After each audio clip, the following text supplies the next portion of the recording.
I'm opening. We have an eye, part of a nostril, 2 teeth. One of the teeth has a small cavity. Close call, folks, but I think we got here just in time. Presented by Maria Menounos and Kevin Undergaro. This is Anatomy of a Movie. In-depth discussions and breakdowns of various movie titles. And now that you've seen the movie, let the dissection begin. How epic. Epic. Guys, I'm so excited. I love Thor. That's the voice of Sarah Stratton. Hi, everybody.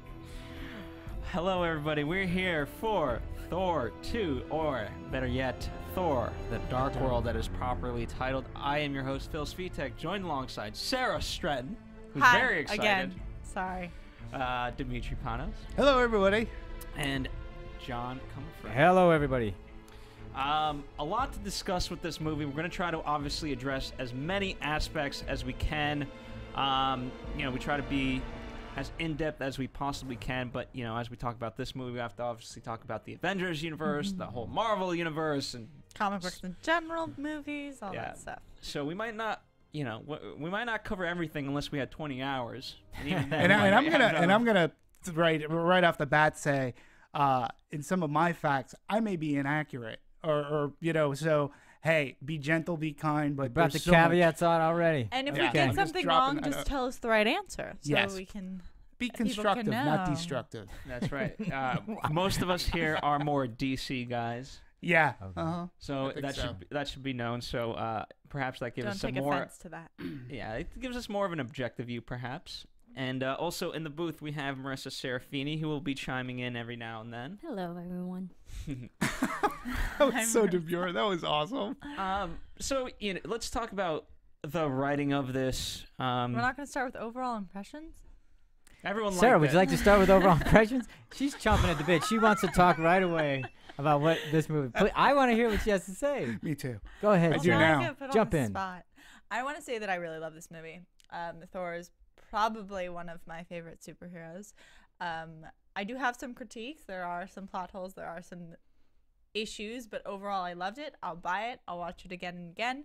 I want to retitle it, first of all, because everyone's calling it Thor 2, but I want to retitle it Thor the Dark Universe, because I just feel like that encapsulates more of the film. But I'll save everything else for later, except for that I'm excited to talk about it. I want to be fair to everybody. Dimitri, would you like to have? Yeah, well, I'm excited to talk about this too. I'm a fan. I'm a really big fan.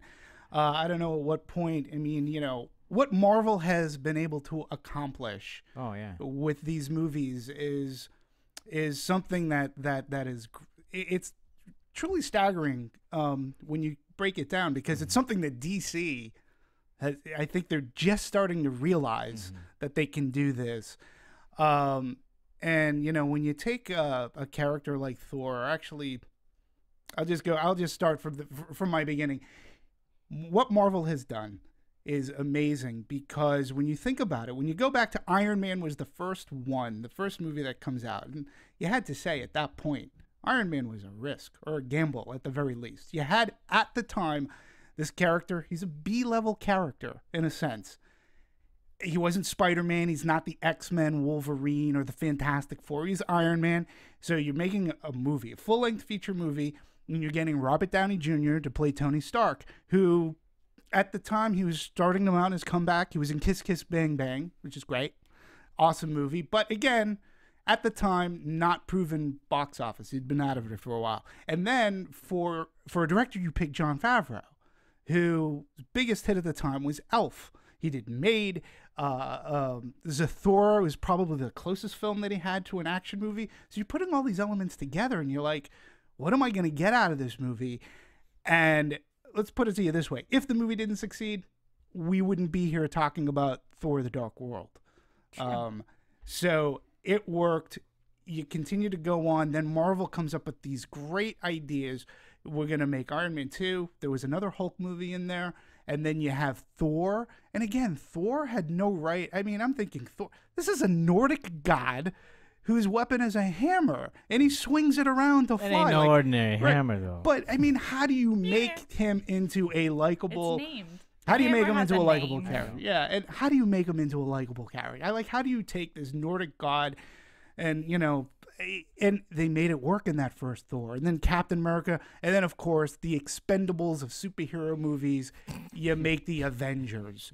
And the Avengers is huge, and each movie led up to, and Marvel calls it Phase 1, right up to the Avengers, and you like the characters even more.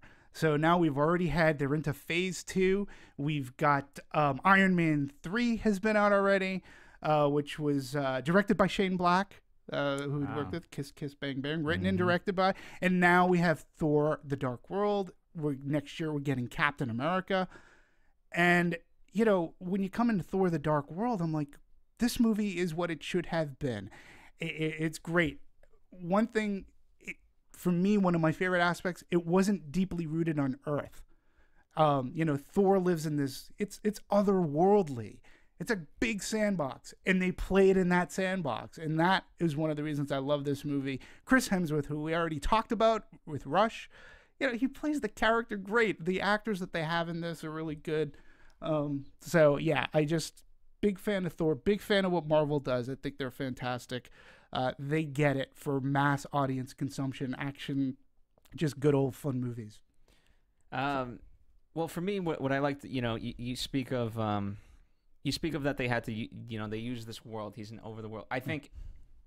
I like that because obviously it fulfills that, but it was also from a script perspective a necessity because, with the Avengers, what happened was on Earth, and then if it's more happening on Earth, how can you not say, hey, where's Tony Stark? Where's all the people to help, Earth? Whereas if you're dealing with an out-of-world problem, then, it's only Thor who can really do it, or Sure. you buy it. So I like that aspect of it, John.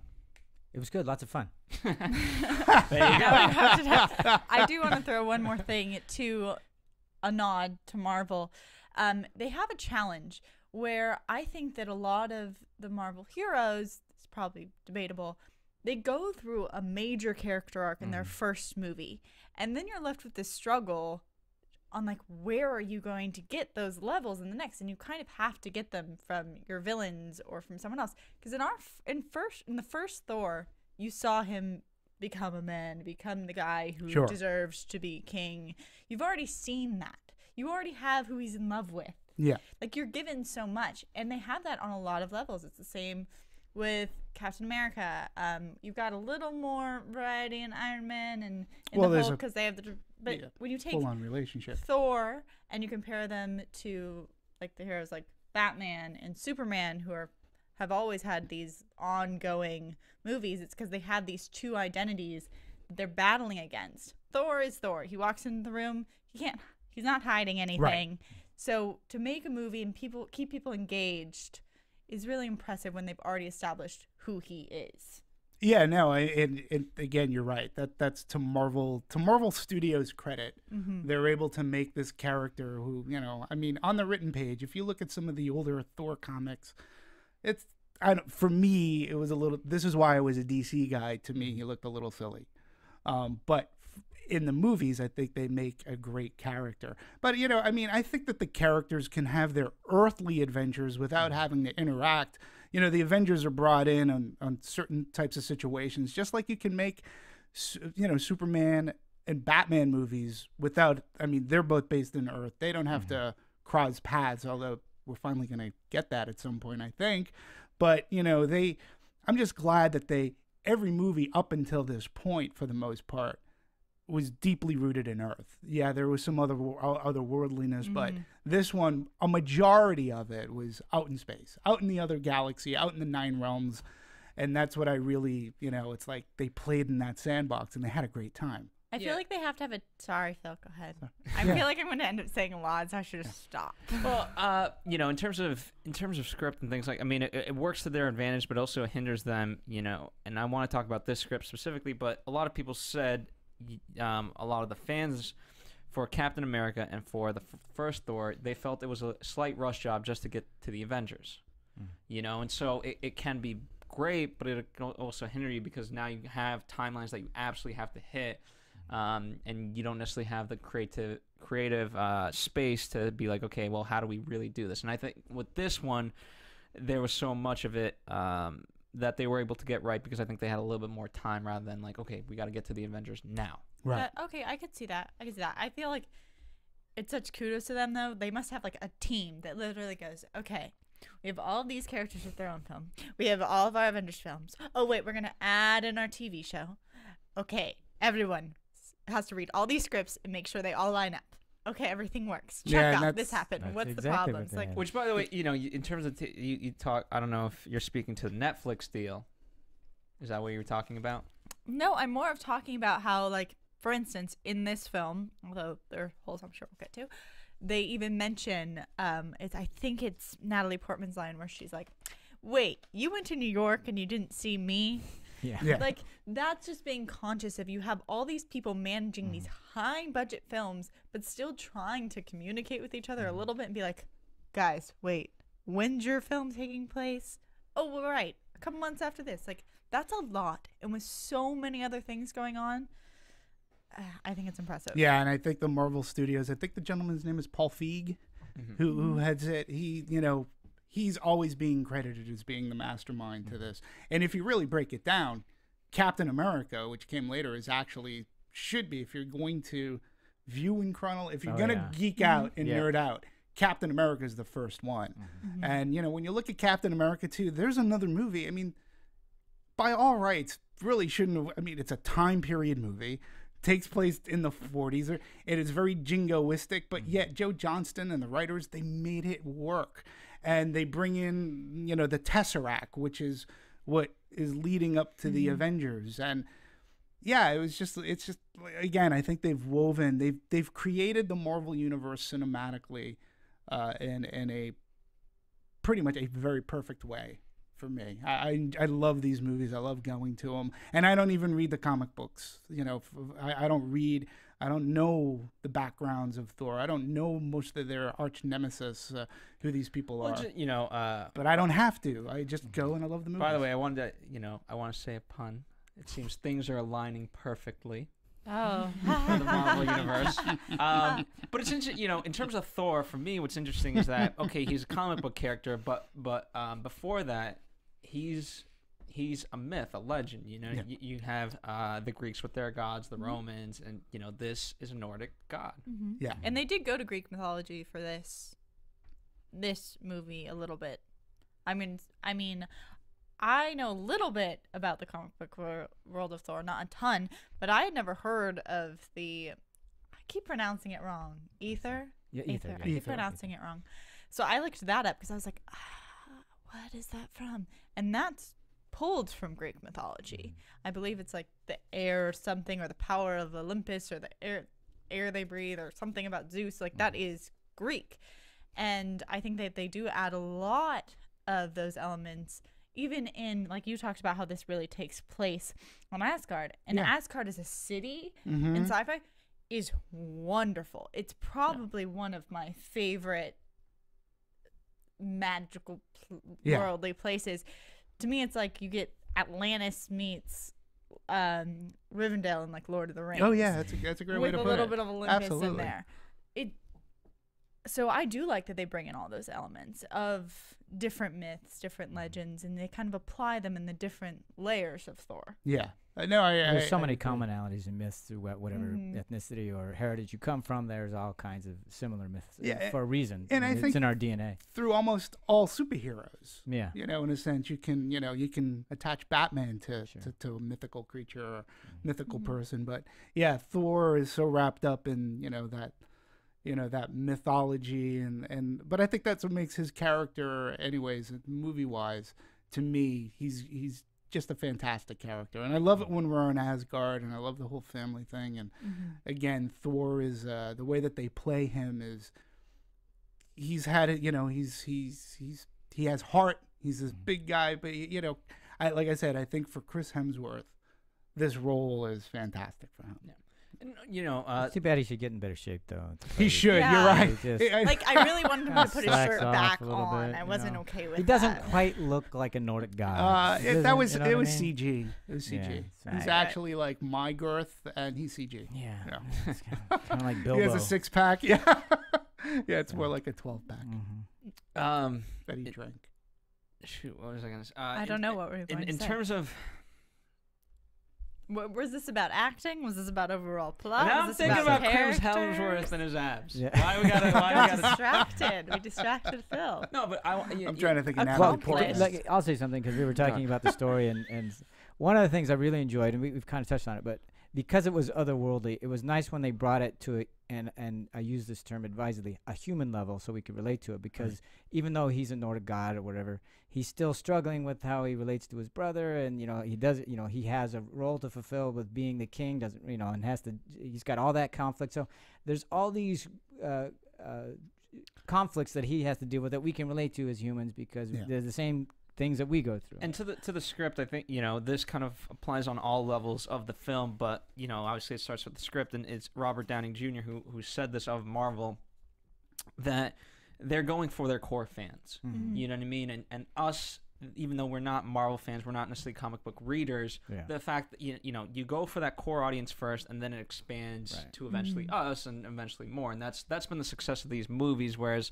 I think certain franchises fail because they try to go, we got to get everybody. It's going to appeal to this demographic and this. Sure. Yeah. They, they make a good story. Yeah, I think that's one of the things I really appreciate, that because I'm not a comic book fan. I don't dislike them. I just don't read them. Sure. But I remember as a child, I remember Iron Man and for some reason Thor were ones that I was aware of and liked. But I haven't read them, and I don't even particularly watch all the films. And not because it's not because I dislike them. I just There's a lot of them. There's a lot of films, and There's and a lot. But I like the films. I don't have to. I think that my point I'm making is that you don't have to know all that stuff. And even though you may not be a core audience, you can enjoy these films because they speak to many different things, and they're available to other audiences while still capturing that core audience. Right. That's what works for me. And I think that what that planning is that Phil's right. They start with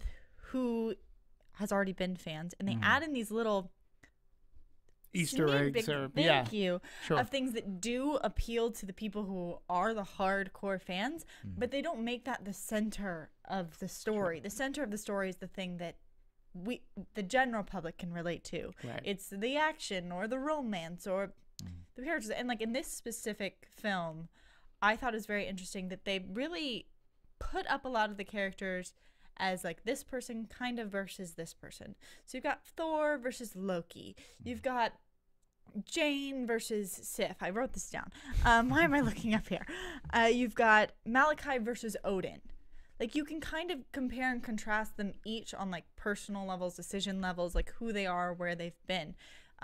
Specifically, like when you take the Dark Elf Malachi and you compare him against Odin, and there's a line in there where Anthony Hopkins or Chris Hemsworth asks his father, what's the difference between him and Malachi?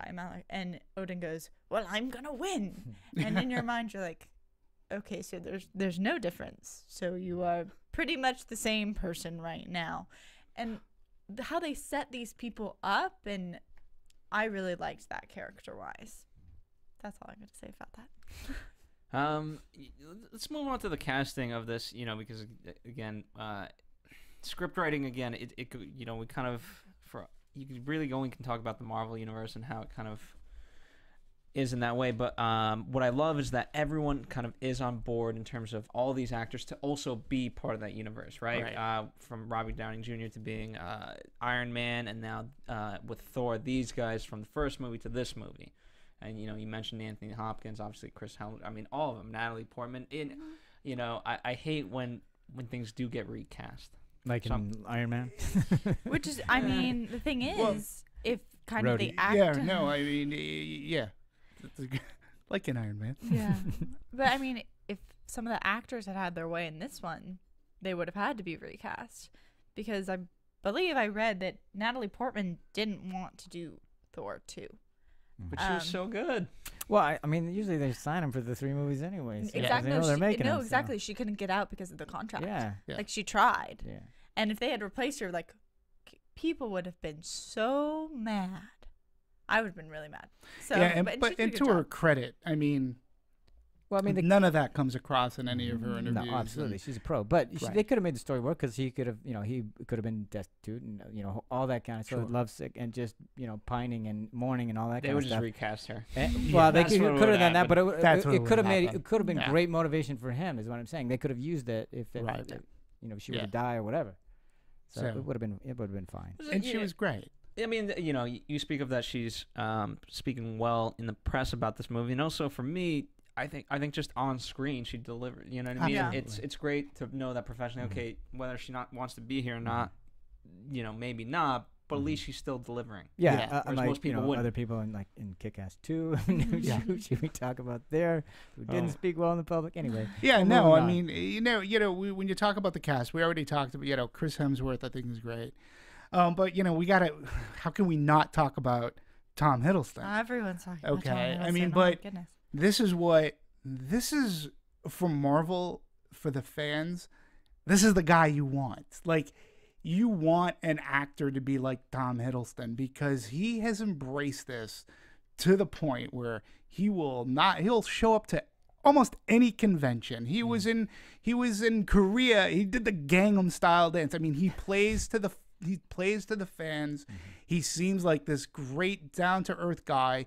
I remember seeing him, you see him in the Avengers and you see him in the first Thor, and he's great. And then he was in War Horse. He had a bit in War Horse, and you're like, oh, wow, this guy's really good. He's a good actor. And, he just comes off as, number one, he's become a fan favorite. He's made Loki, or, I think, and Loki is a fan favorite villain by the way that he portrays him. But outside of that, I think everywhere he goes, he is so endearing to the crowd. At Comic-Con, the guy took the stage before the panel comes in behind him, and he came on as Loki. I mean, most actors will not. No. Like, if you asked Harrison Ford to go out as Indiana Jones, he'd say, I'm out, Oh, you'd have to pay him an awful lot. he'd say, I'm out, no. But this guy will do that sort of thing because he knows the importance. He loves, it appears as if he loves to sign autographs. Once it's all said and done, I don't know. I only see him when he's, on camera. But he did, did anybody see the great little comedic commercial he did? That was a takeoff of the AT&T commercials with the guy, and he has like the kindergarten kids. Oh yeah. Did you see the commercial he did? He did one of those kind of commercials, and he's like, so, he's the center of attention. Who's your favorite character, Thor or Loki? And they all go, Thor! And he's like, why Thor?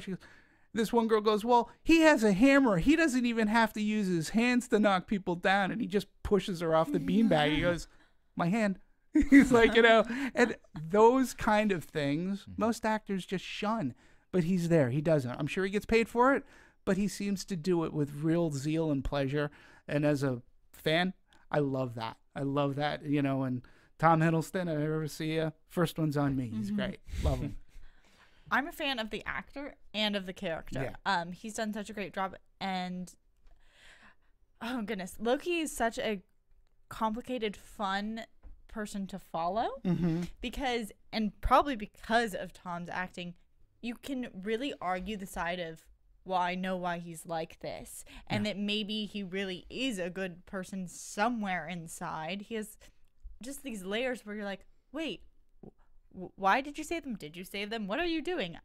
Like, he leaves you in so much confusion about what his real motivations are, where he's coming from. Because the very first Thor, when he sets up, it's all supposed to be a trick. He's supposed to be the trickster dog. It's trickster god. He wasn't maliciously trying to get the Frost Giants to get the Tesseract back in the first film. It was all a trick, and then it escalated into like his isolation, abandonment, lying, all of this. But he's still, and then in this we get the attachment to his mother, how he really feels about his family. Like, it's such a fun, confusing character. I know that Tom described it as being a firecracker. He's Yeah. like the firecracker of the film, where you He's a really layered- never know when it's. He's a gonna explode. layered villain. So, so you think he was honest when he was saying all that about how he really feels about his family and stuff? You don't think it was all a I ruse think to that- get to the throne like he did at the end, or? I think that there's elements. I mean, specifically, I think that he really did love his mother. He put up the facade of pretending that he wasn't destroyed, and then he was. He wasn't planning on showing that. I don't think that was part of his master plan. I think he thinks that Thor kind of can be stupid, and he thought he was just going to believe his illusion, and the fact that he saw through it Right. was impressive. And then in the throne room, sorry, No, go ahead. there's like 3 interesting points where he does mention he's obviously cloaked as Odin, and he still tells Thor that he kind of is proud of him. On top of that, he gives Thor the ability to leave, which is because he wanted it, and he says thank you, which is the whole like, oh, you're kind of evil. But he lets him keep the hammer. He didn't have to do that. If he really wanted to strip Thor of everything, he'd be like, okay, you're not a protector of Asgard anymore. You're still on treason. Lay your hammer over there and leave. Like, he didn't need to do any of that. So there are layers, and there are mixed motivations. You know, it's really interesting, because I think a question that can be asked that I have is this movie about Loki? I mean, usually in screenwriting, you know, because this has been it's been somewhat of a debate about Star Wars. You know, we take Star Wars as it being about Luke Skywalker, but when you're screenwriting, the first main character to appear is usually the one that you're going to focus on, and in Star Wars, it's Darth Vader. Right. And then when it ends up with episodes 1 through 3 and everything, it ends up, in a sense, being about Darth Vader. More, you know, you can make the argument even more so than Which one are we talking about? We're talking about, we're talking, You can Star fo- Wars. you I'm can just talking about, follow- I'm sorry. I'm old school. I call Star Wars A New Hope just Okay. Star Wars. Okay. But You the can first follow character the name that like comes on. Anakin pretty much through everything. Sure, but in this one, your first character that your main character that you're coming on to is seeing is it begins with Loki, it ends with Loki, and you know the end. There's a lot of Loki in between too. A lot of Loki in between. a lot of Loki in between. So E-I-E-I-O. It could be argued that this could be like a Loki movie. I would say that one of the things I like about the way Loki character is written is that you could make the argument that everything he said about his mom and all that stuff was a ruse because he knew he was playing him the whole time and he was just trying to get to the throne. Or you could absolutely agree with Sarah that no, I think those were those real moments that he allowed him to see. And you could go either way with that, and I think you could be fine either way, and it works either way. It doesn't really matter, but that's what I like about him. You can't tell he is that trickster god. And I like to believe I do believe that he actually did have an emotional connection with his mom, because there was the scene Because of the magic and then the illusion we got earlier of him creating her. correct? Well, that, but I think after he had found out, like when he's in his cell, he literally has an outburst. Yeah. And he throws all the furniture, you know, and I do think that there was a Oh, connection. I absolutely with think he his feels about mom it. and- I absolutely feels yeah. like. But he can use it what to his advantage. Is that I'm what you're saying is the next scene when you see Thor come up there, Right. and he has that image that's fake, right, and Thor calls him on it. That could have all been a ruse Another right. to get You know, out. it's funny that you say that, because it's okay. Was Thor really the Star of Dark World? If you ignore the Dark Elf prologue, Loki's the first character to appear on screen and the last character to appear on screen. If you ignore the end credits. Right. Over the course of the film, the protean trickster shifts motivation so frequently, everybody generally agrees to stop trusting him. I don't trust you.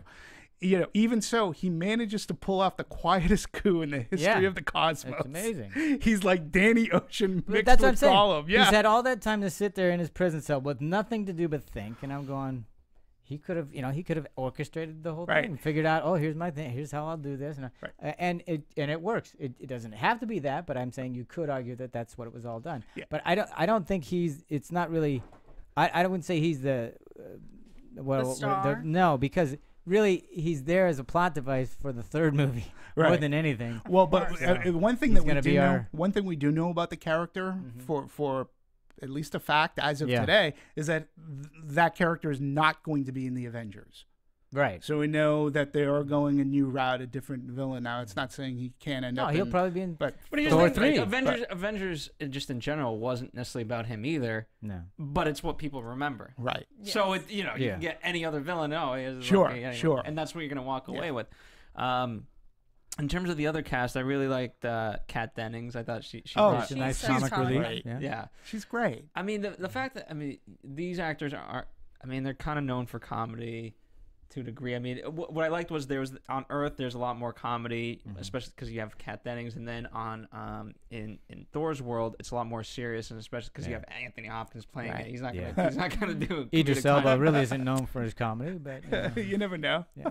So I like that aspect of it. I mean, I know the first movie was funny, but I don't remember it being that funny. And then when I saw this again, and obviously with Iron Man and Robert Downey, you know, I really loved that aspect of it. That is just enjoyable in that sense. Yeah, in the first movie, I mean, I did watch the first. I watched the first movie like hours before watching Thor: Dark World, and the first movie actually is really funny. They have, again, because the first movie is such a fish out of water story. We were talking about, the scene. There's a scene in the first movie where they're at a diner, and he's drinking the coffee, and he's like, "Oh, I love this beverage. Get me another." And he throws it to the ground, and they're like, "You can just ask for it." He goes, "I thought I just did." Like, he doesn't know these norms. And then there's that scene in the hospital where he's like, "I am Thor, god of," and then they eject him, and he just like flops down. The fish out of water tale and him learning what humanity is all about, well, that's a major part in that story. But I think the humor really works, and it works organically. And I think in this movie too, the humor works organically between the characters. Like you had that great. That great thing, like, "You were in New York." She goes, "You were in New York and you didn't even come by and say to see me?" And he's like, and he goes, "I was saving the world." And she's like, "Okay, that's a good excuse." And she just like, what? Like, it's a great line. And and then when she comes up to Loki and she goes, "That's for New York," and he just smiles. He's like, I like her. I like her. Yeah, there are those lighthearted and moments. the scene where Jane's on a date. Like, that's a great scene, and Kat Dennings shows up. It's a really funny scene. It's I use that And I as a like runner that- too, because she keeps Sea bass. interrupting Right. things the whole time. Or the simple moment when Thor is at the apartment and he just hangs his hammer onto yeah. the Everybody in that's the audience. awesome. those simple little moments that But are does funny that to make us. sense? Does it make sense? What in how Yeah. what way? Those are some really strong nails to carry that big old hammer on the wall. Nay, you are. It's only heavy to those who try to lift Is it. that what it is? Yep. Yeah. But what about if it's placed on you? You can't move. Yeah, I know. Because that that's was what in I'm the first saying. one, Yeah, right? that's why So I'm he just bringing put up. it on Loki at the end of the So towards the because end of the it's first human one. contact, that makes it heavy. But contact with anything, it's not heavy. Well, it's heavy to. If I went to try to take it off that stand, I couldn't do it. Okay. But It Thor becomes can. heavy to the energy Right. it's trying to grab it or Right. whatever it is, rather than. I'm glad that you was have to be- clarified. Object, yeah. I'm very glad that was clarified because I was like, You have to she has be a very worthy. strong shelf. Yeah, but that's it. But to Marissa's point, it is such a simple thing. Yeah. And he just walks in without even thinking about it. Huh, there you go. It's Hangs like up his hanging a hammer. hat. Absolutely. So yeah, a lot of very funny moments in this show. So I appreciate it. Let's see. There's so many ways you can kind of dissect this. I mean, in terms of the overall notion, the concept, right? The kind of everything aligning and how it played. Obviously, like, we've been left clues throughout our history. The walls, and Right. all these different kind of. Anything that's that we haven't been able to explain in any kind of And by the way, it ends reasonable up being- Let's scientific. figure it out. Yeah. Let's And- use it. And by the way, it ends up being Greenwich. Yeah. Funny for Greenwich Mean Time. This, So that's I love this Right, movie. right. I've said I love this movie. I do. My biggest, my critique of it is that so much of the plot relies on very large coincidences. Like, normally films will use like one coincidence that Yeah. moves things along. This uses like 12 coincidences. Well, they're Like, all which- aligning. Like, they all align, and they all align in Greenwich, which luckily Yeah. they can get to. The worlds are like getting these portals, but randomly she goes into the one that leads her to the ether, and then randomly they walk into the exact cave where the keys are on this whole planet. They find this one. There's just a lot of very coincidences that just they're the driving force of the action. Well, and that's the key, though. That's the only way it works is if you just go with the action, because you got to go fast over those things, so you can't give anybody time to think. Yeah, but you know what though? I think but when they sort of address it in a sense, like when they find that, let's call it a wormhole. Yeah. On Earth, and they're throwing stuff in it. Now, at first, I thought that only metal would like go through because it seemed like when they put a shoe in, it never came back or whatever. Shoe. Yeah, give me your shoe. Give me your shoe. So they made it a point to see that some things never came back. So that when Natalie Portman ended up going, you needed a tether to say, because that shoe was so distinct. And you're like, the keys. Yeah, it's but like, they here weren't I am. in the exact same spot. She was in a separate cave. Those were two different caves on the same planet. How do you know? Because it looked, the other one was buried completely underground where no one could find it. And this one was, you walked from the surface into a little cavern and it was right there. On top of that, oh wait, I have something else to say and I can't remember. So this is so it's a little hard for you to go with the idea that of all the places where they might end up, it's right by the keys. That's tough for you to give. I can't believe that you have a hard time with that. And the phone rings precisely at that moment. And he looks at her and in some sort of but here's the interstice. And he the watchman guy, what's his name? Idris Elba. Yeah, his character. that he goes to look for Jane at the 5-hour period that she's not on Earth. If he had looked at any other time, she would have been fine. He'd be like, "Oh, she's fine." Like there's just a lot of. I understand, but okay, to the phone thing in particular, they gloss over, as John says, by going fast, but also they use comedy. In this case, right, they bring back the guy from the date. And so rather than being like, hey, that's weird, no, you're like, you laugh and you're like, oh my God, it's this guy trying to get a date. Confuse them so they don't know it's weird. It is. It's like, don't pay attention to everything over here. Look over here, look at a shiny object over here. But this is a point that I've made before. If this were a really shitty movie, these are the things that I would be picking apart on. Like, I would just go, the coincidence, I would rely on it. When it's a really good movie, and again, it's just that age-old question, like, why do we forgive? Because those are valid points. But why do we forgive these things? We forgive them because, to your point, it was used as humor. It's funny. It moves the story along. Yeah, it's certainly entertaining, and you can forgive it. But I always go to this. I go, yeah, but it would have taken you 10 minutes to figure that out. To come up with something even more clever and better and make sense, and then nobody would be having this discussion. And I'm like, it is seriously. How many times have we been in the room going, "What are we gonna do? What are we gonna do?" And it takes about 10 minutes to figure something out. I go, "Oh no, that works." And that's what drives me crazy about this kind of thing, where you just kind of go, "It's too easy. It's too facile." If they had just taken a half a second to put all the effort into everything else, and you let that one slide. Well, granted, but she brought up, like I said, I think, Sarah, you brought up a lot of good points. To me, very forgivable, because if they worked, if they worked for the better entertainment of the movie, and you need to move this movie along, it worked. If it worked for a comedic effect where it didn't even make me think about it, I'm okay with it. It's all right. But if had the movie had the only other reason why I'm saying major flaws, I'm not okay with it. It would have been better had they done it better. Yeah, that's all I'm saying. They were smart in how they did it. It was entertaining. It was fine. All the ways that you normally would go, okay, we have a whole plot problem. We have how do you get through it? Go through it fast or make them laugh, and that's how you get through them, rather than to actually come up with something that makes sense. Again, can you imagine if this were a really then they would. Then they just kill them on it. And then they stand out like a sore thumb, and see. Well, and this one kind of stood out. I think so too. He's in agreement. Yeah. What was your other one, Sarah? Well, that's one out of the 12. Give us the other one. More. There are. Okay. A lot. What was the other one? And I tried to rationalize them. I really do. Like, for instance, like, you don't understand. Like, I was such a fan of this movie that I looked things up to try and make them make sense.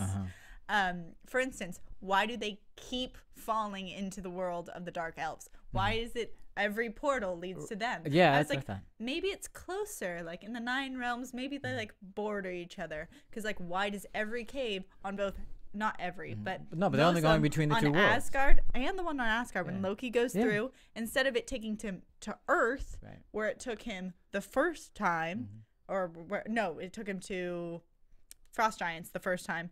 Instead of that, we bypassed that, and it all of a sudden took them to, guys, I'm totally blanking on planet names That's right right. now, but it takes them to the same planet, and the two portals in London take them to the same planet. They all go to this one place. What about the 7 other realms? Well, I think don't have the that budget it for was set up too that dark world. But the thing is, was Earth the- in the right. tree, Earth is in the center, and then the 3 Right. higher ones in like the leaves of the tree I are need like. a diagram. Do you have a diagram? I do have a No, diagram. but I think the point is Yeah. that there were plenty of other worlds they could have gone to and they didn't. and Those that will be the seems a next little movie. odd. I mean, again, we are talking about this is Thor: The Dark World. Mm-hmm.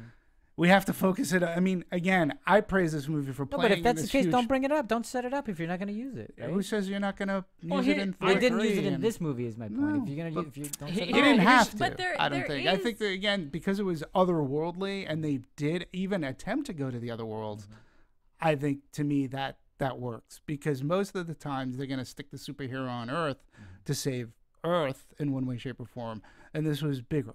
So Go ahead. It also, I mean, it's already sparking debate within us, right? And so, yes, is it a plot hole? But it also opens up, I mean, how many fan forums and discussion boards are just going on about this, right? So it keeps it in the consciousness of the public.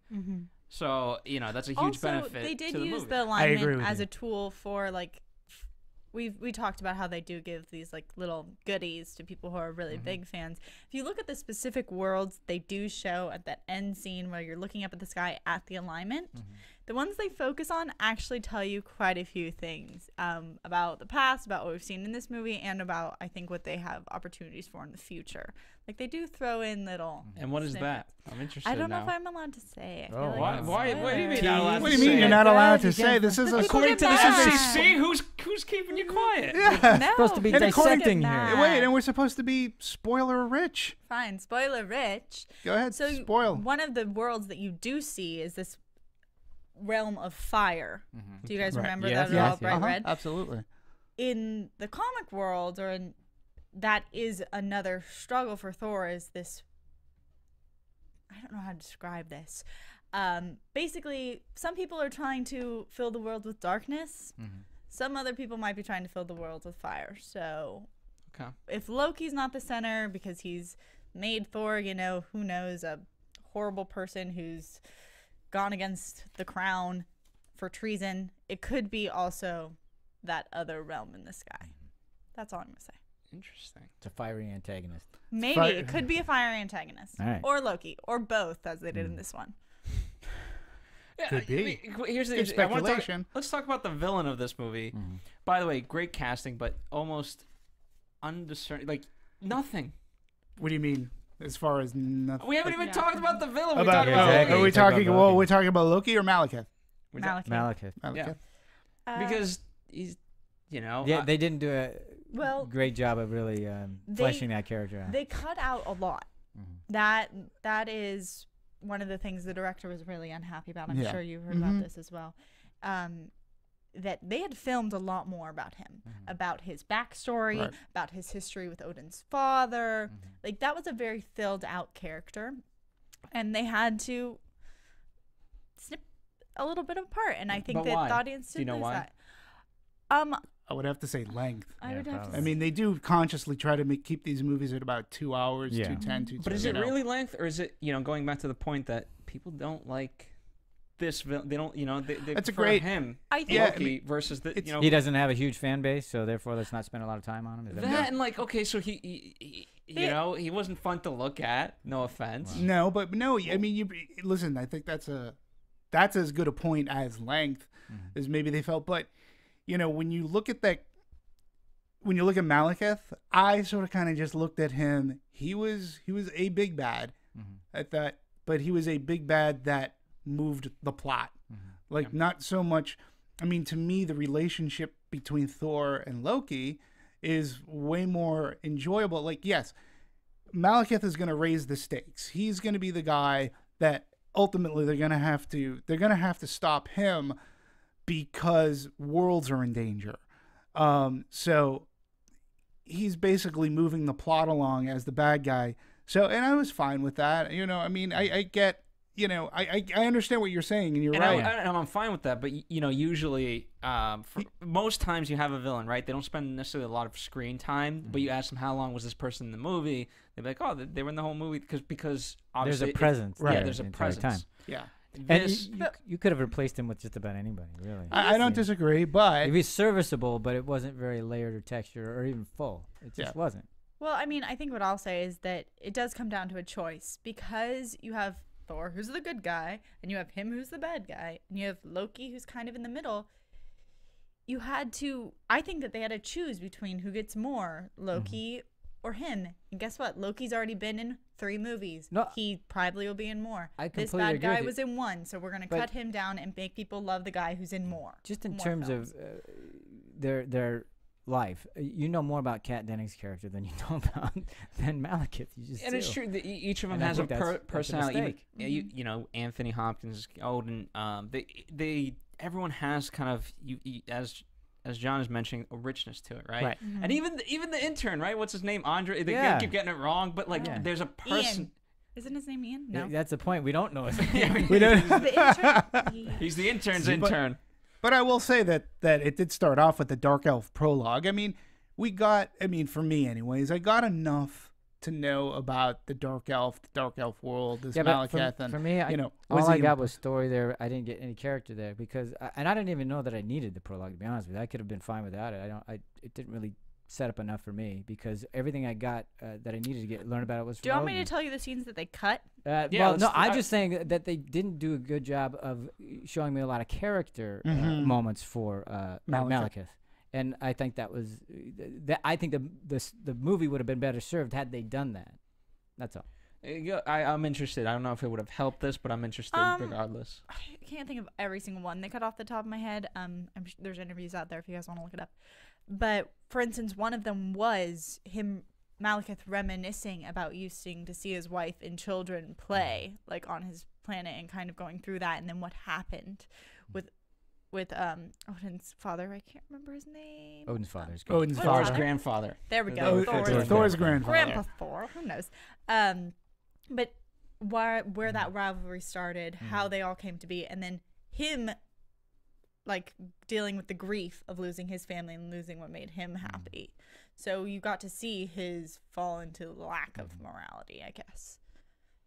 But And again, like, you know, it'll be great for Blu-ray. I hope they have a lot of those scenes in. For the sake of this movie, you know, again, it comes down to choice. You know, it comes down to choice. Like, do we really want to focus on? We have to make we've got about 2 hours to work with. And is this going to drag our plot down? Is this going to slow our movie down? Is this going to take us out of what the main crux of the story is? Which is, you know, we have to save the worlds. We have to save, you know, the worlds. It's reuniting Thor with Jane. It's furthering Loki's story and what's going on there. And to your point, I think they did make a choice that, you know, well, but I think that because Loki will be in the future movies and Malekith not, and again, it didn't bother me so much. It didn't bother me. I just wanted to bring it up. I think again, it's it a was good very point. conscious. It's very interesting. Yeah. I think that on choice, it was interesting how they chose to make certain, like Kat Dennis, other smaller characters, very filled out. Or for instance, I really loved Frigga in this movie, his Thor's mother. They really gave her a lot of time, a lot of heart. They gave her a relationship. Great action sequence. Amazing. Awesome. It was incredible. action She was great. sequence. Renee Russo kicking Like, butt. Yeah. Not Good for her. since, Fantastic. you know, That's a Lethal Weapon. Lethal Weapon 4 was Yeah. it? Yeah. Not since Yeah. then have we seen that, man. Nice. No, she was great. Yeah, it was like Renee Russo still got it. Yeah. that's- Yeah, that and was good for her. man. But again, like Kat Dennings' character was sort of kind of fleshed out. Like we met her in the original Thor. We knew her position. Like it's like she's the intern. She goes, "You studied science?" She's like, "Social science." She's like, "Yeah, she was the best I could get." And you know, and so those characters, I think it's sort of kind of unfair because we were introduced to them earlier on, and you know, so that's why they sort of kind of seem a little more fleshed out. They were with our heroes from the beginning. Okay, but here's the thing. I did not see the first one, so I don't know anything about that. I'm taking this movie as I saw this movie. Right. And I know far more about that character than I do about Malekith. And as little time as they took with Kat Dennings' character, what was her name? Character name? Give me a second. Anyway, that's okay. Whatever, Kat Dennings. I knew Darcy way more. And Lewis. I'm not saying they need to have full-on 12 scenes to give me Malekith, because they don't need it. They did such a great job with her. They could have done an equally good job with him with just the same amount of screen time that he already has. Sure. There's a lot of stuff that we just don't need with this crazy. And go ahead. I was just say there is also, I remembered one of the other scenes about him. There's also a lot with him and the curse that he creates. About that, there's more history There's a between curse? the guy who turns into the big huge monster with the like stone thing. Like there's a whole history there as well. Like there's a lot of character that was written and was filmed that just didn't get get through. I want to move on to kind of the action set pieces, and I want to start. I want to start the last one because for me, we've never really seen this, at least that I can remember. Where I loved you're kind of going from world to world to world. That to was world, great, and it's hilarious. And then Thor ends up. Hey, how do I get the Greenwich 3 stop? How do I get right? Time-wise, you speak of plot holes. I mean, if you have 7 minutes and you've already been fighting, there's no way you can get. Yeah, he's not whatever. good. Yeah, exactly. I loved this fight scene. I loved it just because I don't remember the last time I saw a really funny fight scene. Like in my head I was like, oh, maybe Kick-Ass, but Kick-Ass isn't even funny. Like the movie's funny, but the fight scenes aren't. Oh, to me this fight scene was hilarious because all based on the hammer Right. that was like zooming like every which way. Oh, I just loved how it'd be flying off Earth and then it'd zoom off. I was it was great. laughing out. Yeah, it was great. Or how the beast would get through, or how the intern flipped the car. Like I thought it was really funny. And then on top of that, what they did with the Greenwich shop, first of all, that being interesting and different, but second of all, giving him that time away where he's on the train and separated from Malekith, to have him get the switch into it being a dark moment and being a serious thing, because you needed them to be separate for that risk to take hold. Right, because otherwise it'd just be exactly. If they're smashing, then he accomplished it. Exactly. Distracted it. So to combine the funniness with the device of giving him time. Yeah, and again, it's weird because we're talking about inconsistencies with the script, but yet at the same time, that fight scene, to your point, they're teleporting through all these different worlds, and I agree with you. I haven't seen anything like that, and that's part of the story. That's part of the script, and that's something that was thought out. It was very clever. It was well done, and I think it goes back to, if this was a shitty movie, we'd pick apart all that stuff. But because we really enjoyed things like the fight scene, I'm going to forgive that they didn't flesh out Malekith, because I'm having such a good time watching them going back and forth. And when he stops on the, the subway scene's just great. And again, it was so easy to do. And it's like, really, he's going to take a subway? But that's just really funny. It's a great payoff. It's funny because of the girl. Yeah. Where she pretty much leans against his chest. Yep. It's a great little scene. wish fulfillment there for a lot of ladies. Can I throw in a little? No. Of course you can. Please throw away. One of the other, since we brought up plot holes, so I'm going to talk about it. One of my questions after the film was, why didn't he just absorb the ether right away in like the beginning war? Like, why was it stored in a rock? And they do address it a little bit. They say that now it drains your energy. Well, Odin stole it. They came down and stole it. Yeah, but why wasn't it already in him? Odin's father. Why wasn't it already in him, like in his body? If he's going to battle and Right, he has this immense power source, That's a great question. I like, don't know. why don't you need it at the 'Cause very if he beginning? did, we would We're have gonna no wait movie. for everyone to die, and then we're going to use it. Yeah, there's no fun The in only that. thing I could think of was, it does drain their energy, or it drains whoever. Clearly, it form didn't is. for him though. Obviously, he like was using it for like a day, and he was fine. He could have saved all those people from dying if he just, or people, elves, whatever it is. Dark elves. Dark elves. Thank you. He could, if he just had it in from the beginning. It would have been maybe a lot easier. That would have been easier. Yeah. Sorry. Yeah. My bad. That was a little bit of a question. Obviously, also that we got that it hasn't been destroyed though, and I liked that element. Yeah. They couldn't destroy They can't destroy it. it. Yeah. You can't. And then we got that through kind of sporadically placed through the movie, and then that it was this Thor fluid. proves it at the end. Yeah, you can't really destroy that. Yeah, he tried. Yeah. He attempted. He gave it a good shot. But no, again, But for anybody ahead. who's keeping count, I think that's 3 of Sarah's plot holes. We're gonna get. how to many 9 did she others. have? She had 12. 9. She had 12. I 12 have a plot lot. holes. The countdown. Well, there's another one. I would have to say that though earlier when I said the phone ringing, Yeah, that still doesn't make that sense. to that one me. drives you crazy. I mean, yeah. I understand it's next to the thing, and maybe the service extends. I get Yeah, that. but it extends but to a it different didn't world. Ring at the exact Sure, time. Yeah. it's Verizon. But if It they're- wasn't AT&T, that's for sure. anyway, Right, we'll goodbye. keep going. All right, let's- I'll just interject them so they don't seem as negative. wanna talk I about- really like the film. I want to talk about the cinematography. Not that it's very different from the first Thor, but I like how we kind of put this more into the we talked about the different worlds, and now we're kind of in the UK and things like that, and we're going every which way, and so again it just makes everything feel that much bigger. And I think to the fans of the first movie, as they've critiqued it, it felt kind of small, right? Everything. This film? No, the first Okay, one. gotcha. Okay. To whereas this one obviously opened up. Oh yeah, they opened their canvas. on And this so one, yeah. while the actual shots themselves, you've had, right, you have wides, mediums, and all Right. that. So comparatively, it's about the same. But this one just has more locations. It feels richer. Yeah. And I think that's the route that they had to go. I mean, you had to make it bigger. And since we've already had everything that led up to the Avengers basically took place on Earth. And again, I really enjoyed the fact there were so many. I'll make the comparison. This movie succeeded where a movie like Green Lantern failed miserably. And no, because Green Lantern he's a space cop, and basically he is out in outer space, and they just had no idea what they were doing with that character, where they would make it plausible, believable, or even have it make sense. And Green Lantern is such a great character. You have a wonderful, beautiful sandbox to play in, and yet they didn't do it at all.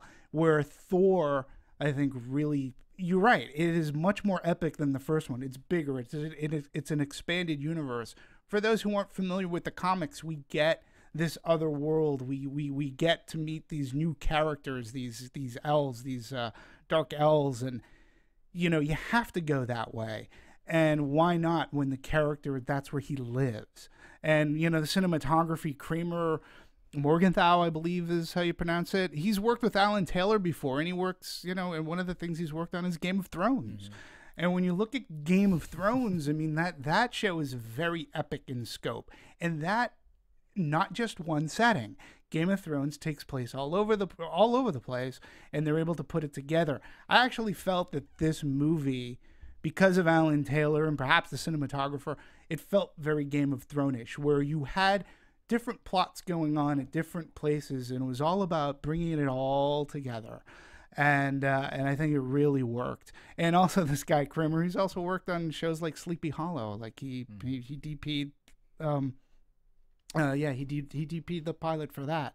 So he has a sense of how to film something, how to make it look great. And I think that I think this movie was really, I think it's one of the reasons that I could enjoy it more is because it brought just another level. As a moviegoer, I didn't have to read the comics, but as a moviegoer, I was introduced to something new, fresh, fun, and exciting.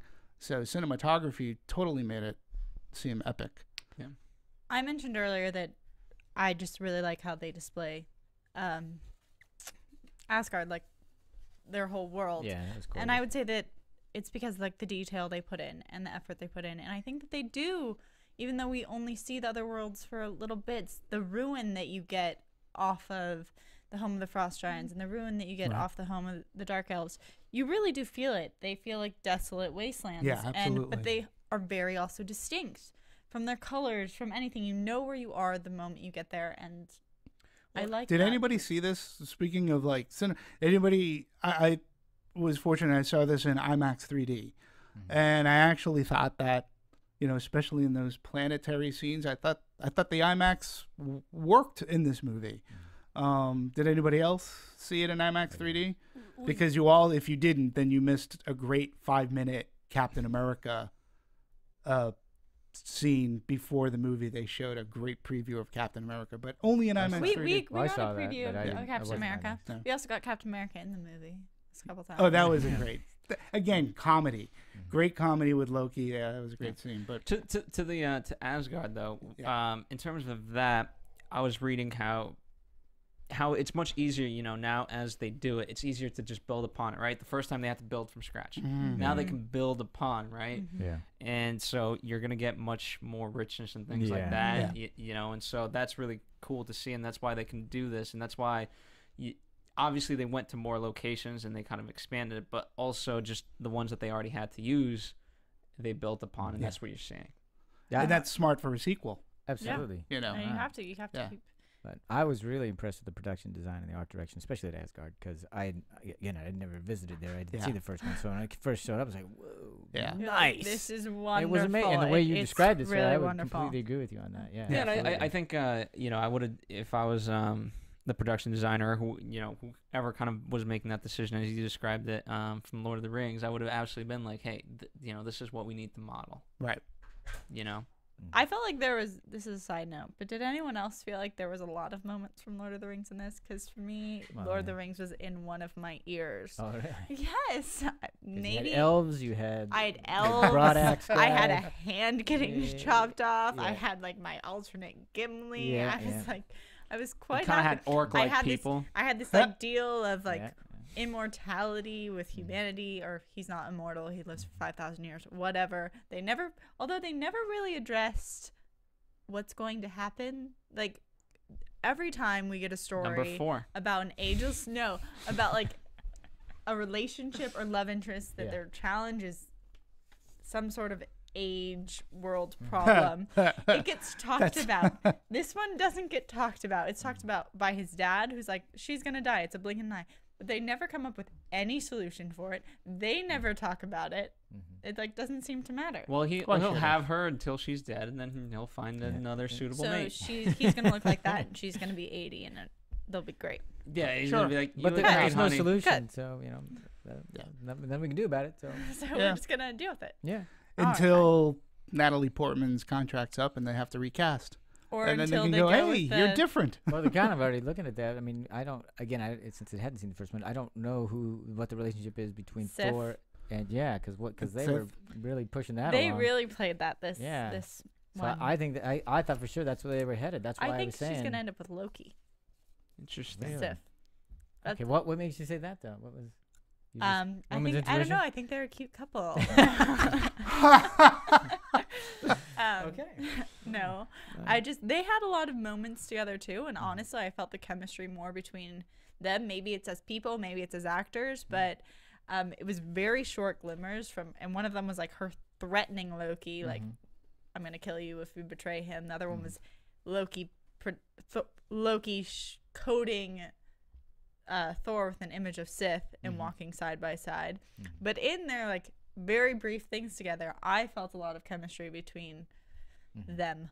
So that's where I'm thinking it's gonna go. Well, we should talk about that actress because it was that Jamie Alexander. Is that her name? I think she had more of a role in the first movie. Actually, the Warriors 3 had a little bit more of a role in the first movie than they did here. And I think if I'm going to critique, I would have liked to have seen a little bit more of them because they're great together. But, I thought, I didn't see the relationship between she and Loki. I thought that they were trying to set up I thought almost they were that triangle. I thought they were trying to But- set up the triangle too. I Yeah. just didn't think it was working, and I thought I saw a relationship between her and Loki. Yeah, I just never thought that. I mean, he's going to go back to Jane. He's just going to, that's who it is. And he, again, I don't know how much time he's going to end up spending on Earth. And so, we can explore that, later on. But By it'll the be way, interesting. I don't know if this was planned, but I think it was about 2 weeks ago. Jamie Alexander went to some red carpet. I forget what it was, but it almost made international news. Oh, yeah, she rocked Oh, that yeah. dress. Yeah. And I think that was just on purpose. That was just great, And, Yeah, you and don't wear especially- that by accident. No. It's not like I tripped and Oh, fell it into this. fell on me. And knowing the Sarah, what were your thoughts? just the moment when you're on panel with like 3 guys and you're like, I'm Okay, not the going to core- bring up the fashion. Oh, But wait a you minute. brought up the fashion. We weren't bringing up the fashion, all honestly. I wasn't, It wasn't the about the way. fashion. it really wasn't about the fashion. Whatever. It was You about the still lack brought- of fashion in whatever. certain places. It's just Still okay. did it. Thor I is was the one who brought this up. the core demo is going to be males. Yeah, That was a treat for the males. absolutely. And some of the female. Okay. Why? What were you going to say? What were you Oh, gonna say? I wasn't going to bring it up. Do you even know? You know the photo, though, right? I know which photo you're talking about. Yeah. Okay. Black dress. Lots of cutout things. Well, And then not That's a really- sheer, yeah. It was sheer. Oh, It was God. If you haven't seen Boy. this and you're listening to us, pause, take a moment, Look it up. then come back to us in 20. Yeah, Okay. there's lots to sheer So about. I'm guessing you guys are fans of her. You want that love interest to happen. honestly, I hadn't seen the picture, so I don't really know what you're talking about. But Sure. Have your And I computer up. Go ahead. No, Bring it that's up. fine. It's fine. We don't really get into it. No, it's worth it. That I'm gathering what it is. I'll find it Anyway, eventually for you. You know, and listen, I think that you have Natalie Portman. You got to keep that relationship going for as long as you Yeah. can. And I think the other thing too is the two of them work together. I think the chemistry between Hemsworth and Portman really worked very well to make that relationship, wherever they decide to go with it. But it's a good, fun relationship. And he obviously, like from the first movie where he really learns about humanity and coming back, and you can tell because it's brought up many times when he's on Asgard, and he's being asked constantly, like, "Oh, you're still thinking about her?" And he's like, "No, but we know that he is." And we're trying to pull up the picture. we're Might happen it's gonna be, eventually. But it's gonna- so it's gonna explicit we can't even surround- put it up on screen. The TV's Oh my blocking it. Yeah, it's I'm the going to try and internet's figure out blocking it. what else can we talk about, guys. Okay, Because- No, we can talk. Well, we can talk about Alan Taylor Yeah, as let's- a director. I mean, the first one was directed by now I can't think of Kenneth Branagh. Kenneth Branagh. And again, when you're getting Kenneth Branagh to direct a movie about a Nordic god, you're like, wow, okay, I've never seen him do this kind of a Interesting. movie Yeah, before. It's an interesting interesting choice, choice. When you watch the movie, it's like, oh, you know what, this sort of kind of makes sense. For me, it did. I mean, it was very Shakespearean, and the way that he paced the movie, filmed the movie, shot it, it was great. A lot of humor. So now that you're going into he already said he wasn't going to do the next one. Right. So what do you do? And if you're Marvel, what do you do? And you sort of kind of, you want to save money. So so you get a guy who's familiar with directing, but this is his first feature film. And this guy was an HBO favorite. He still is. I mean, he's done episodes of The Sopranos, Sex and the City, Boardwalk Empire, and most recently he's working on Game of Thrones. So I was set up to like this movie. Yeah, Great. but it looks very Game of Thrones-ish. Like, I talked about that earlier, and apparently they looked at, according to Alan Taylor, they had looked at 2 other directors who had worked on Game of Thrones. So they were obviously liking not only the look of it, but the whole thing, and also probably trying to tap into that audience. Yeah, There's absolutely. Probably a lot of crossover. And there's a scene that takes place in a great hall, and they're celebrating, and for a shining second, I was like, ooh, no red wedding, please. But it was, the scene was, I thought that Alan Taylor, for his first time out as a big feature movie director, I thought he did a really good job. I thought he kept everything going, and he worked well with Marvel, and he did great with the characters and the landscapes, and he filmed the action sequences. Going back to that action sequence, that is one hell of choreography to be, and you're filming this in different settings, different places, and you got to know what you're gonna want. So I just think, he did a first time. I think he did a great job. I agree. I thought he did an excellent job. We both know some of the same things. So for those of you who didn't stick around for the credits or after the credits, we got 2 additional clips. So after the movie ends, where he's like walking out on Loki, you go through about half the credits, and then you get a glimpse of which one came first. I'm sorry, say this again. Which clip came first? The Collector? We got the Collector clip was first, and Thor coming to Earth was at the very end of the credits. So there was two things you guys had to stick around for. The Collector was actually not shot by Alan Taylor, so that's why I wanted to bring it up. Alan Taylor did the whole movie, and then he did the very, very final clip where we got to see, actually, sorry if you guys didn't see it.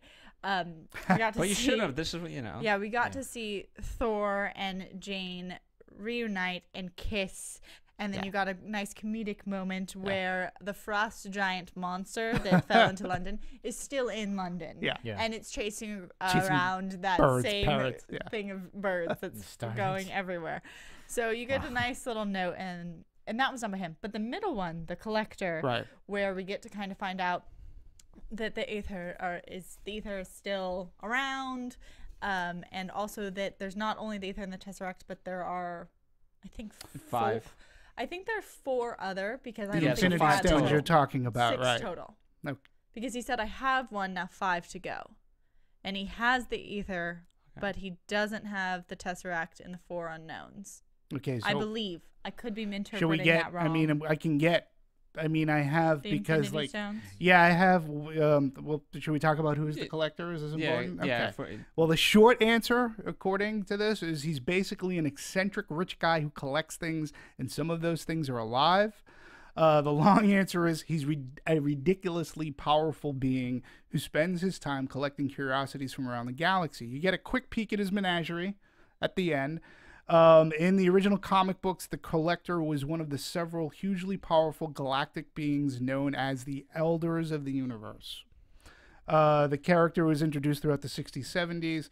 Not coincidentally, this was roughly the same time period when several Marvel writers discovered LSD. So now the Infinity Stone, fanboys know that this is a tip hat to Thanos, and Thanos is going to be our big bad. Sounds in the very Avengers. great, Thanos, yeah. yeah, he's my cousin. He owes me money. Okay. He's the big purple guy introduced at the end of the Avengers during the mid-credits. So if we saw the Avengers. And there's also an Infinity Gauntlet. Right. That is also shown in this film, which is one of the Easter eggs. And again, though, I go back to when I was talking about what Marvel cleverly and wonderfully does is interlace these things, because their goal, Marvel's goal right now, is getting to Avengers 2. And how are we going to do that? But again, if you didn't stay for the credits, like, this is what's great about it. I didn't need to know anything about an Infinity Stone, or I didn't need to know who the Collector is. Well, on the first Iron Man, they ended up with the hammer and the sand. So and you didn't need to know that. No, but I love the way they keep doing it. That's great, because I know that by the time the Avengers 2 comes rolling around, I will have. It's going to educate me enough that I know what's going on in the Avengers, and I didn't necessarily have to pick up on what the Infinity Stone is. It's great for the fanboys, like we said, but I'm just trying to see if it says how many there are. And basically, Thanos gathers 6 Infinity Gems, powerful objects which together form the Infinity Gauntlet. What we're talking about, those are the gems. The Aether can't be a gem because it's fluid. Well, correct. Yeah, and there's a difference between the Tesseract being an Infinity Stone versus the gems versus... But the difference between the Aether and the Tesseract, because I have that as well, the Tesseract can control your minds, and it opens portals to other dimensions, whereas and it blows people up like real good. The Aether can bring it brings on the darkness, from before our reality into reality in a cloud red, and it's also extremely powerful. And then just to think that these are 2 of them, and think about how many more we have in their abilities, it opens quite a few doors, which is fun. Yeah. So but my point of bringing this up was that Alan Taylor did not direct the Collector clip. Correct. And from the sounds of it, doesn't. The way I read the quote. He doesn't seem very happy with it, really? Or so.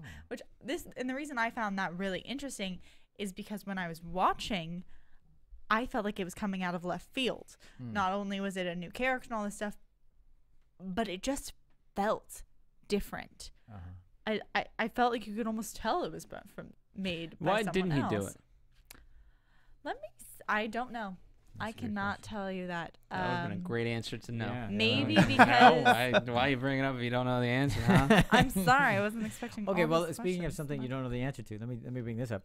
There have been some scuttlebutt about the fact that since the Avengers has already happened, I mean, I should say the movie's already come out. We've seen all these characters come together. Obviously, Iron Man and Thor and everybody else. Does it seem, because there is a whole group of people that are going, well, if he's back on Earth and he knows the big thing's happening, why isn't he calling his buddies to help him? Well, Because Natalie Portman's a scientist. I and know, she'll but I handle know it. he can't. I mean, he can't because the movie's about Thor. I get that part of it, but I was just, it's a weird thing now that the Avengers have been created. Correct. Anytime something happens on it, wouldn't you think Maybe- this thing's going to destroy universes? the Avengers. and they don't. No, but the Avengers are brought in when it's like really bad and dire. This is going to destroy universes. No, but it I- doesn't no, get I any get- It's gonna worse. destroy Earth. It's gonna destroy. That's my point. Yeah, It but can't it- get any worse. It can. How? It's going to Well, it's the destroy Avengers Earth too. and universes. Yeah, when you 12 have was it 12 worlds? I'm with When you, you have because I'm a big characters fan of help. that can. Yeah. But Thor- again, it's the same. It's the same reason how Superman, Batman, Wonder Woman can exist individually in their worlds, and then they have to get together for the Justice League. You know, I you get have that, to- but it doesn't get any bigger than this. How does it? What, you're gonna kill 13 universes? This What- isn't. I mean, No. It's not. I- but it's not the Avengers. It's not the Avengers. by the way, the job to Avengers, do. in the Avengers movie, they came together for this, which wasn't anywhere near as bad as this Dark World thing. Oh, I think for Earth. I For think- exactly, but right. Earth was going to be destroyed in this one, and they Right. came together Yeah, in that one. This is Thor handled it. He didn't need them. I mean, but I mean, again, if you're going to be bringing together like the Hulk, like you don't need them for this particular story. Like, and he's not going like. that just defies logic you to don't- all you- end. The It- only it's thing not- I not could from a say- superhero The only world. thing I could say is that we had such a short amount of time Right. from him on Earth is that because he's trapped on this other planet until they find the magical cave Yeah. that gives him the portal that goes back, and then luckily enough they're close enough to Greenwich to get there within a couple Yeah, hours. that's what I'm saying. It is- And like the only other, I mean, Hulk couldn't have made it because he would have needed. Oh, I guess they have super flying planes. That's my point. I'm trying. I mean, I'm and I'm not trying saying here. that they should do it. I'm just saying, now that the Maybe Avengers they has been just didn't have created, enough travel if you're going to time. destroy worlds, you'd think that, hey, buddy, I need your help on this one. I mean, I don't know if I can. I mean, Maybe they're having travel issues. Yeah, but Maybe there's a That's storm what he was able over to. New York, Yeah. and they're all in New York. he didn't and know they that at the can't get time. there. Yeah, but because you know, remember he tried on the listen, other world to get rid of the ethers and he couldn't. When they so have that would to give go- him a clue that maybe I might not be able to Trust do me. this. When they No, have I to can't go up, trust you on this because it's a when logical thing. when they have to go up against Thanos, Iron Man ain't gonna do it by himself. Like, this is something that is way more galactic than these 9 realms. So this was a Thor story, and Thor, his character he defends the 9 realms. This is part of his job. I get it. doing I so- understand that. I'm not saying Yeah. he shouldn't. It's his movie. He has to. I'm Yeah. just saying once the Avengers been created, it just seems a little illogical to go, okay. All right, no, I'll get it on my own. I already tried and I failed, There- but I got it. They should have just added. This is what they should have done to make Thor the protector of his home realms and do his job and make it his movie. But they should have placed a call at some point in the movie. That would have been hysterical. It could have just been. It could have been. Sorry, man, I'm busy. You know what they could have done? They could have been like, Thor tells Mr. Skarsgård, who has a character name, but I'm going to call him Mr. Skarsgård. Eric tells Eric, you need to call the Avengers and get them over here. And Eric calls, and they go, Eric's being crazy lunatic, man. Well, the reason why is and hang up. Yeah. Then he tried, and they didn't show up because they thought he was crazy. Well, because they Solution. brought the whole Shield in thing earlier because Natalie says, "Don't, what are you doing now? Shield's gonna be." So I'm just saying they brought all that in already, and I'm going, since you brought it in, why? When you've brought in the Avengers. yeah, you've and already you've done brought all them this. in. You but just then- needed the one phone call. I'm just saying it seemed like, again, it was just, for me, it was one of those things like, wait a minute, why did you call your buddies? You've already done this before. I And I get agree you with can't do it Yeah, because it's I Thor's see, movie, but you should not do it. Yeah, I think that there are bigger stakes coming up. But just that's do. coming up. I'm not talking about coming up. I'm talking Yeah. about this movie. But this is, again, I my argument is that this really isn't. Trust me, this isn't big enough where the Avengers needed to be called in. But You- how, you know, how do you you say say that- that? But how you do you say didn't that when the first necessarily- movie they came in, it and- wasn't as bad as and- this? guys. And Guys, without seeing it, I don't think anyone's We're winning never this gonna argument. answer this It's question. not going to happen. we're gonna leave it to the audience It's to not gonna comment on happen. this. Like, what are your thoughts? There we go. That's how we're going to settle this. Hey, Marissa, what are your thoughts? Oh no. Anyway, so Marissa agrees. With who, I don't know. Yeah, exactly. I do want to talk about this in terms of, we talked about the editing and how it was able to juggle all these different things. So I thought that was really nice. But in terms of post-production work, what I loved is the composer's really kind of making a name for himself, so much so that he replaced the comic book flipping sound effect in the logo. Yeah. And it's now his score. that was my comic effect. That was Brian. Was Tyler. that you? I didn't, was it you Yeah. then? I'm not going to do it again. Well, okay. You have to listen to our podcast. Do right here. There You you can go. do it ready. Thank you. Something like that. There we go. Yeah. Nice. I think it worked. The I think two so. of us But layering. it's interesting in terms of keeping kind of consistent within the Marvel universe to have one guy kind of just compose everything. Obviously helps Yeah. to that cause. Well, are we talking about Brian Tyler? yes. I mean, well, what else? I mean, to my knowledge, he had only done Iron Man 3 prior, because I believe Alan Silvestri did Avengers, and he may have done the first Thor, but I think he was brought on with Phase 2. Yeah, and I think he's And I sticking think- around. yeah, which is good. I think he came up with a great. Scoring a movie like this is really good, and you're right for your continuity. One of the things that I really liked about Iron Man 3 was, to me, the score stuck out. Like, I was like, oh, that's really catchy. It was great. It was great, music for the action. Brian Tyler's been around, I got to tell you, for a wicked long time. He worked on a lot of early Lionsgate films, and the guy does movies. He does features. Not features. He does video games and TV. He speaking of Sleepy Hollow, he scored Sleepy Hollow. He's also done Assassin's Creed Black Flag. He did Now You See Me. He's done Fast 5. He's done a Call of Duty. He did Star Trek Enterprise. The guy's been around, and for him to get to this spot when you're doing movie for a big Marvel movie, yeah, kudos to him. And he's, you can tell he's getting better and better. And he makes good score. They're comparing him to the John Williams to the Marvel universe. Well, I mean, what I have to say is That's a that is awesome. an awesome compliment. That's amazing. And it's so crazy when you do get these composers. First of all, I have to applaud anyone who can compose music, because it's just such a crazy talent. Yeah, I agree. But to do so much and all in the same genre, kind of, and make them different and make them fit the music without repeating and always being creative on your toes about it, is impressive. And if he can keep doing it and really become, as you said, the John Williams of the Marvel Universe, yeah. There we go, title. That's good for him. Like, That's that quite is a legacy to leave. exactly. Absolutely. That's like a goal. These movies, again, I can't point to one yet that was awful. And I think that they're going to be smart enough. They'll continue this legacy that, we'll end up in Phase 3, Phase 4. And, they understand that they have plenty of material to mine from, which I hope at this point that DC understands what they have, because they have so much to mine from as well. And, it's weird because, I don't know, I guess a question that we can ask is, how do we compare this to the DC movies? And in all honesty, how many DC movies do we have to compare it to? We have the Dark Knight trilogy from Christopher Nolan. Mm-hmm. We have Man of Steel just recently. We have Green Lantern. We can go way, way back to the Batman with Michael Keaton and such, but, Spider-Man? Marvel. All Spider-Man's Marvel. My bad, guys. Sorry. And even the Dark Knight trilogy, Nolan took from certain, was inspired by certain books, for sure. But they, once he said he was going to be done with his 3, that was it. And now that they've made Man of Steel, they've made the conscious effort, like they've hired a new Batman, which is Ben Affleck, and they're going to go yet again a different route with their characters. But I think they're going to try to copy the Marvel blueprint for what they've done, because they've been so successful at doing it.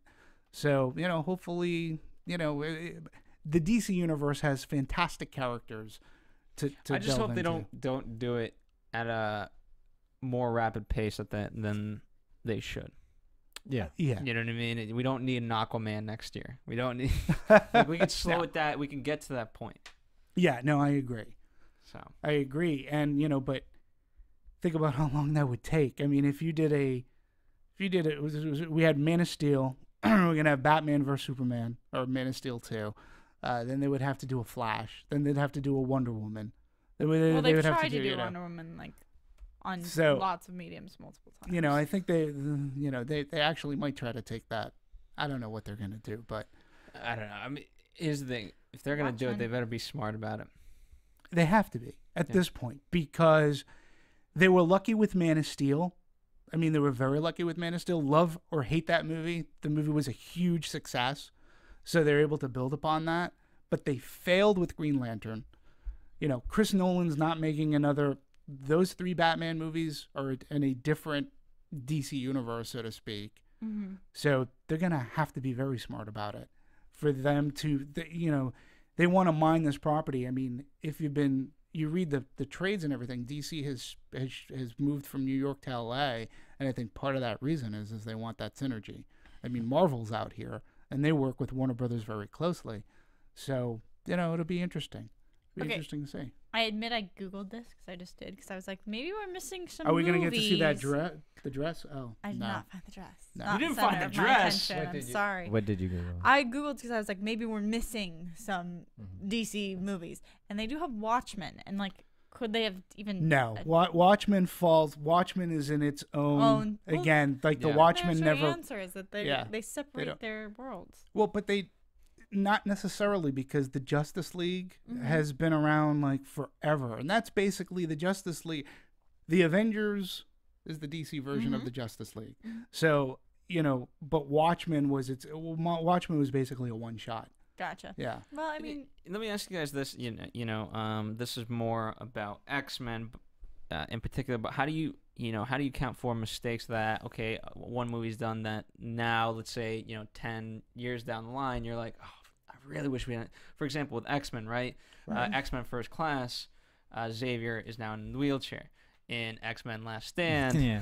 he's not in a wheelchair when he should be in a wheelchair. It's like, and now they're obviously converging to what is it? Back to the Days of the Past. Days of Futures Past. Days of there Future you go, Past. something like that. Add in all the words you can. Then it's like, okay, well, if you're really, again, it ultimately doesn't matter. Just like you can recast people, and it happens all the time. But for me, it's a huge pet peeve in that. Yeah. In both recasts and those little minute details. Well, let me ask you. Yep. Let me ask you this: Did you like X-Men First Class? Yes. I love that movie. Yeah, it was X-Men really Last good, Stand. Exactly. And I think. But then how could that be? Because obviously they're tying the two together. So how can you forgive that? And obviously Wolverine drew from X-Men Last Stand. Like they're doing this. I just they're love going Hugh full Jackman, force. so all of this is fine with me. Yeah. No. I mean. That's where my Look, forgiveness I comes think in. like to me, X-Men, not Last Stand, but X-Men First Class was Marvel's way of not trying, but rebooting and getting back into X-Men to what it was. I think they knew that they had a little bit of a misstep there. Yeah. I also believe that they tied in the mythology of those. Yeah. No, yeah. I mean, So if you're gonna redo it. right. 100%. Yeah. I understand. I hear you. That's the risk you take, though. That's a huge risk that you take when It you is, do this in this endeavor. Do Yeah. you think though? Okay, so X-Men First Class, I think we all loved. Yes. Yeah. Okay, Really good movie. so this next one, Days of Futures Past, they get Bryan Singer back, which I think is a big asset. They're going to combine. We are going to jump from past to I believe modern day or current day. We get the some characters. time travel. Yeah, and I think I don't know. I mean, I'm really looking forward to this next X-Men movie, not because of Last Stand, mind you, but because of X-Men First Class. I think it'll be more in the vein of that movie, even though they're tying in. Marissa says we're not talking about Thor. we're We're not- talking about the Marvel Well, universe. we're talking about the Marvel universe, and I get it. But It's the legacy of all. I bring this up as an argument, Marissa, because if you want to talk about the legacy, you know, and we don't know how long this can sustain. You know, obviously it's, you know, at the very least, I think we're going at least till 2020 with all of this stuff. Who knows how much longer? Yeah. And then when you look back on this and future generations in whatever medium that they're going to be watching and or reading comics, you know, how do you kind of? It's going to be interesting how this is going to kind of fit. There's and always adjustments. They just adjust. I mean, and we do it now. They're doing it right now with adjusting all the history that's in the comic books and the comic books that contradict each other. Oh, and yeah. You have to make exceptions. There's going to be a critic everywhere, and you just have to go, I think, for the overall themes and the overall goodness of the movie. I mean, take, for instance, Thor. There's a scene where they're in the dungeon, and you get all of, like, the marauders in the back. And I believe the comic books, those are a certain group of people, but the rights are owned by someone else. So I think it's owned by, like, X-Men or something. So they changed the name of the captives, or they don't name them at all. But they're still there. There's still hints of it, and they just tweak. You just have to tweak to deal with controversy. If you can, there aren't enough fingers and toes to say how many times a Marvel universe has been rebooted or a DC universe. I mean, they just went through, you know, Infinite Crisis. I mean, they're always rebooting the comic books, and people keep on coming back for more. I think what Marvel is doing is smart, is picking out their stories and how they're branding them and how they're putting them together. Again, a movie like Thor, when I went into it the first time, it's like, how do you make this work? And, you know, cinematically. And they made it work, and it didn't come off cheesy to me. I bought it in this universe. So I think going forward when they do this, you know, for Avengers 2, I can't wait for it already. You know, but X-Men, it's weird because you have so many, the way that they already started this was X-Men and this Avengers universe right now, that they're not colliding. They're not together. Same thing so far with Spider-Man, although I believe if I'm correct, Spider-Man has made a special guest appearance with the Avengers. Pardon me. But, you know, he right now, too, is his own.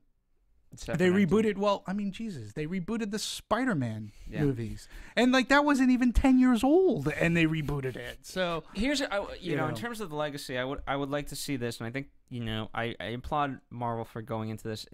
And I think Matrix kind of wanted to do that trilogy where they want to encompass all different mediums. And I would like to see this, right?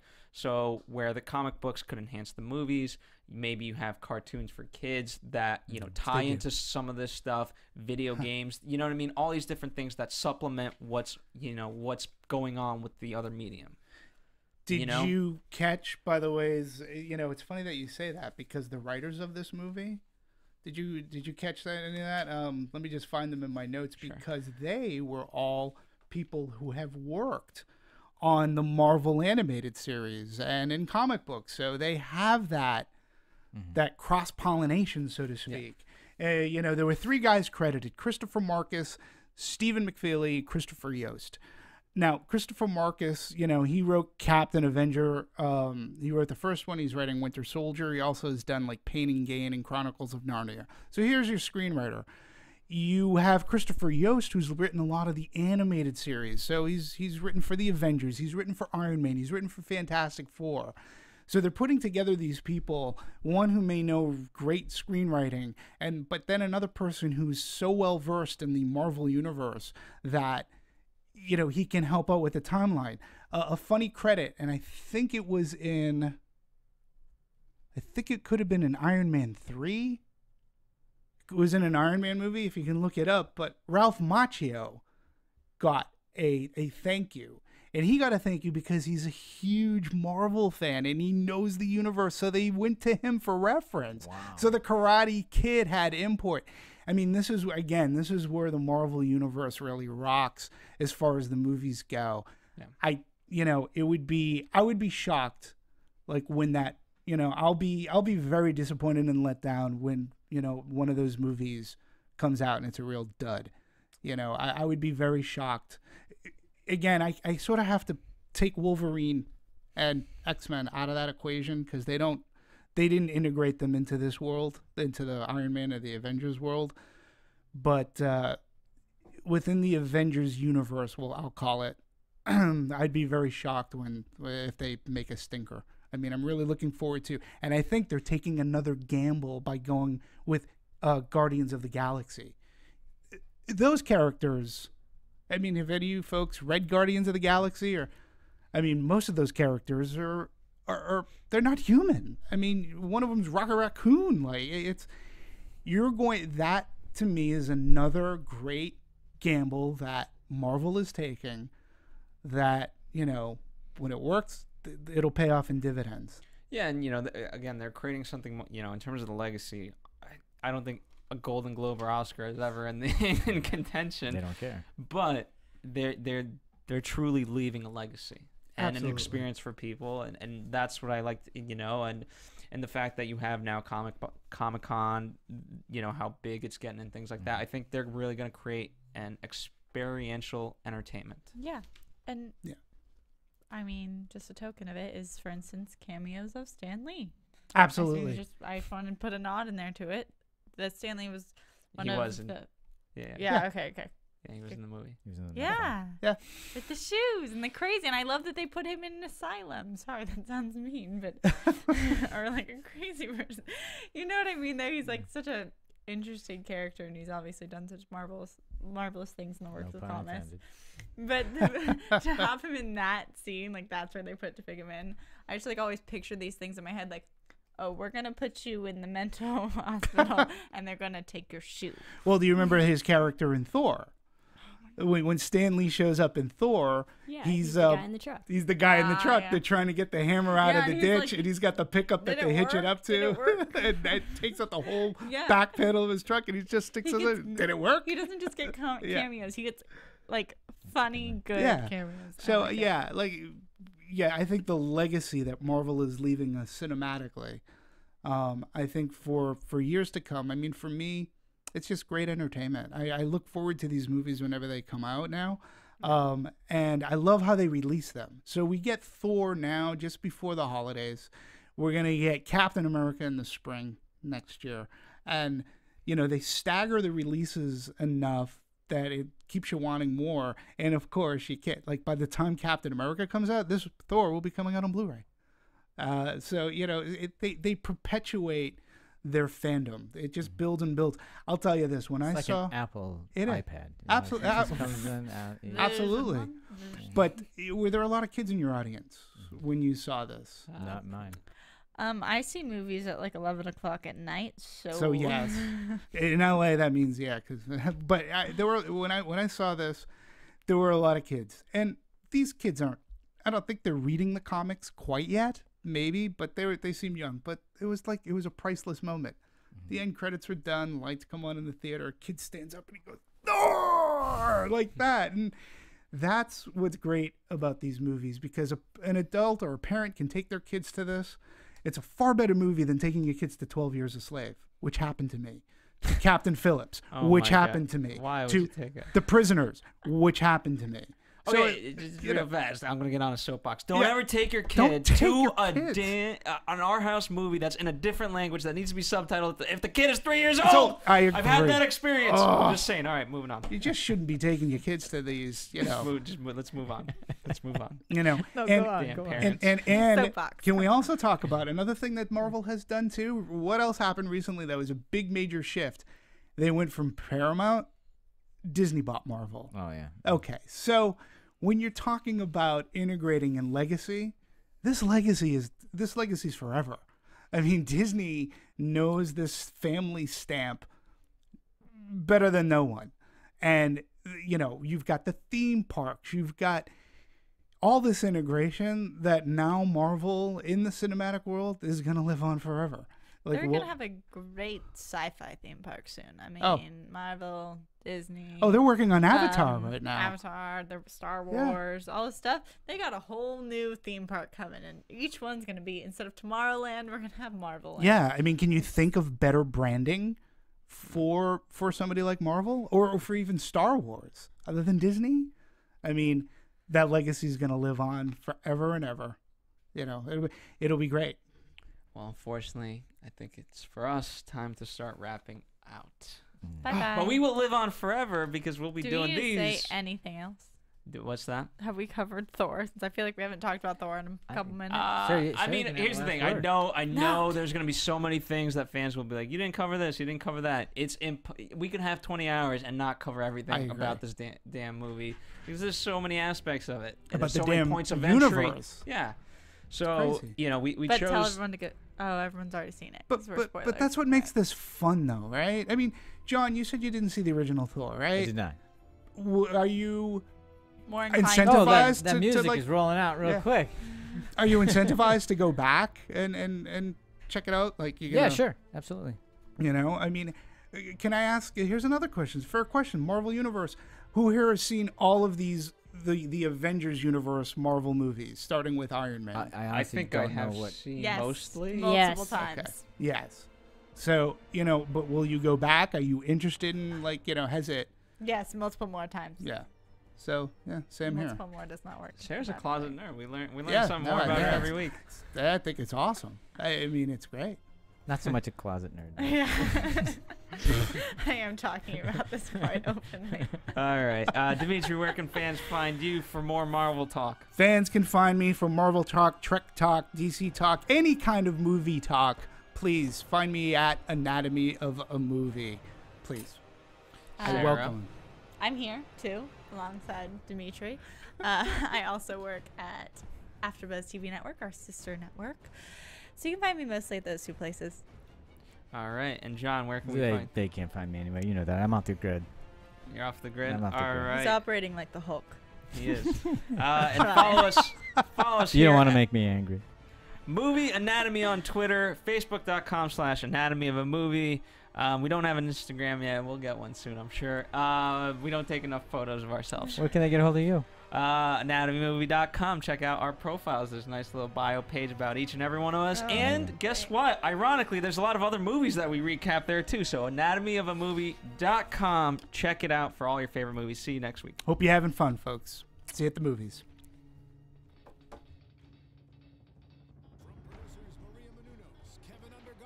Phil Svitek, and the rest of the Anatomy of a Movie staff, we would like to thank you for listening and subscribing to the show. If you have any questions or comments, feel free to email or tweet us. I'm Sir Richard Wentworth, and this has been Anatomy of a Movie.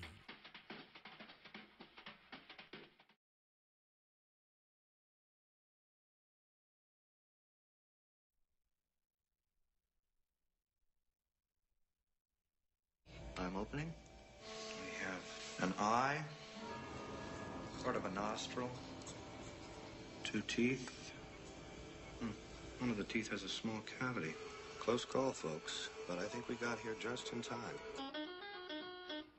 Presented by Maria Menounos and Kevin Undergaro. This is Anatomy of a Movie. In-depth discussions and breakdowns of various movie titles. And now that you've seen the movie, let the dissection begin. How epic. Epic. Guys, I'm so excited. I love Thor. That's the voice of Sarah Stratton. Hi, everybody. Hello, everybody. We're here for Thor 2, or better yet, Thor, the Dark World that is properly titled. I am your host, Phil Svitek, joined alongside Sarah Stratton, who's Hi, very excited. Again. Sorry. Dimitri Panos. Hello, everybody. And John Comfort. Hello, everybody. A lot to discuss with this movie. We're going to try to obviously address as many aspects as we can. We try to be as in-depth as we possibly can, but, as we talk about this movie, we have to obviously talk about the Avengers universe, the whole Marvel universe, and comic books in general, movies, all that stuff. So we might not, we might not cover everything unless we had 20 hours. And even then, I'm gonna right off the bat say, in some of my facts, I may be inaccurate, or so. Hey, be gentle, be kind, but brought the caveats on already. And if we get something wrong, just tell us the right answer, so we can be constructive, not destructive. That's right. Most of us here are more DC guys. Yeah. Okay. So that should be known. So perhaps that gives us some more. Don't take offense to that. Yeah, it gives us more of an objective view, perhaps. And also in the booth, we have Marissa Serafini, who will be chiming in every now and then. Hello, everyone. That was so demure. That was awesome. So, let's talk about the writing of this. We're not going to start with overall impressions? Everyone Sarah, would that. you like to start with overall impressions? She's chomping at the bit. She wants to talk right away about what this movie. I want to hear what she has to say. Me too. Go ahead. I do now. Jump in. Spot. I want to say that I really love this movie. Thor is probably one of my favorite superheroes. I do have some critiques. There are some plot holes. There are some issues, but overall I loved it. I'll buy it. I'll watch it again and again. I want to retitle it. First of all, because everyone's calling it Thor 2, but I want to retitle it Thor: The Dark Universe because I just feel like that encapsulates more of the film. But I'll save everything else for later, except for that I'm excited to talk about it. Why want to be fair to everybody? Dimitri, would you like to have? Yeah, well, I'm excited to talk about this too. I'm a fan. I'm a really big fan. I don't know at what point. I mean, what Marvel has been able to accomplish. Oh yeah. With these movies is something that is it's truly staggering when you break it down, because it's something that DC has. I think they're just starting to realize that they can do this. And when you take a character like Thor, or actually, I'll just start from my beginning. What Marvel has done is amazing, because when you think about it, when you go back to Iron Man was the first movie that comes out, and you had to say at that point, Iron Man was a risk or a gamble at the very least. You had at the time this character, he's a B-level character in a sense. He wasn't Spider-Man, he's not the X-Men, Wolverine, or the Fantastic Four, he's Iron Man. So you're making a movie, a full-length feature movie, and you're getting Robert Downey Jr. to play Tony Stark, who at the time he was starting to mount his comeback. He was in Kiss Kiss Bang Bang, which is great.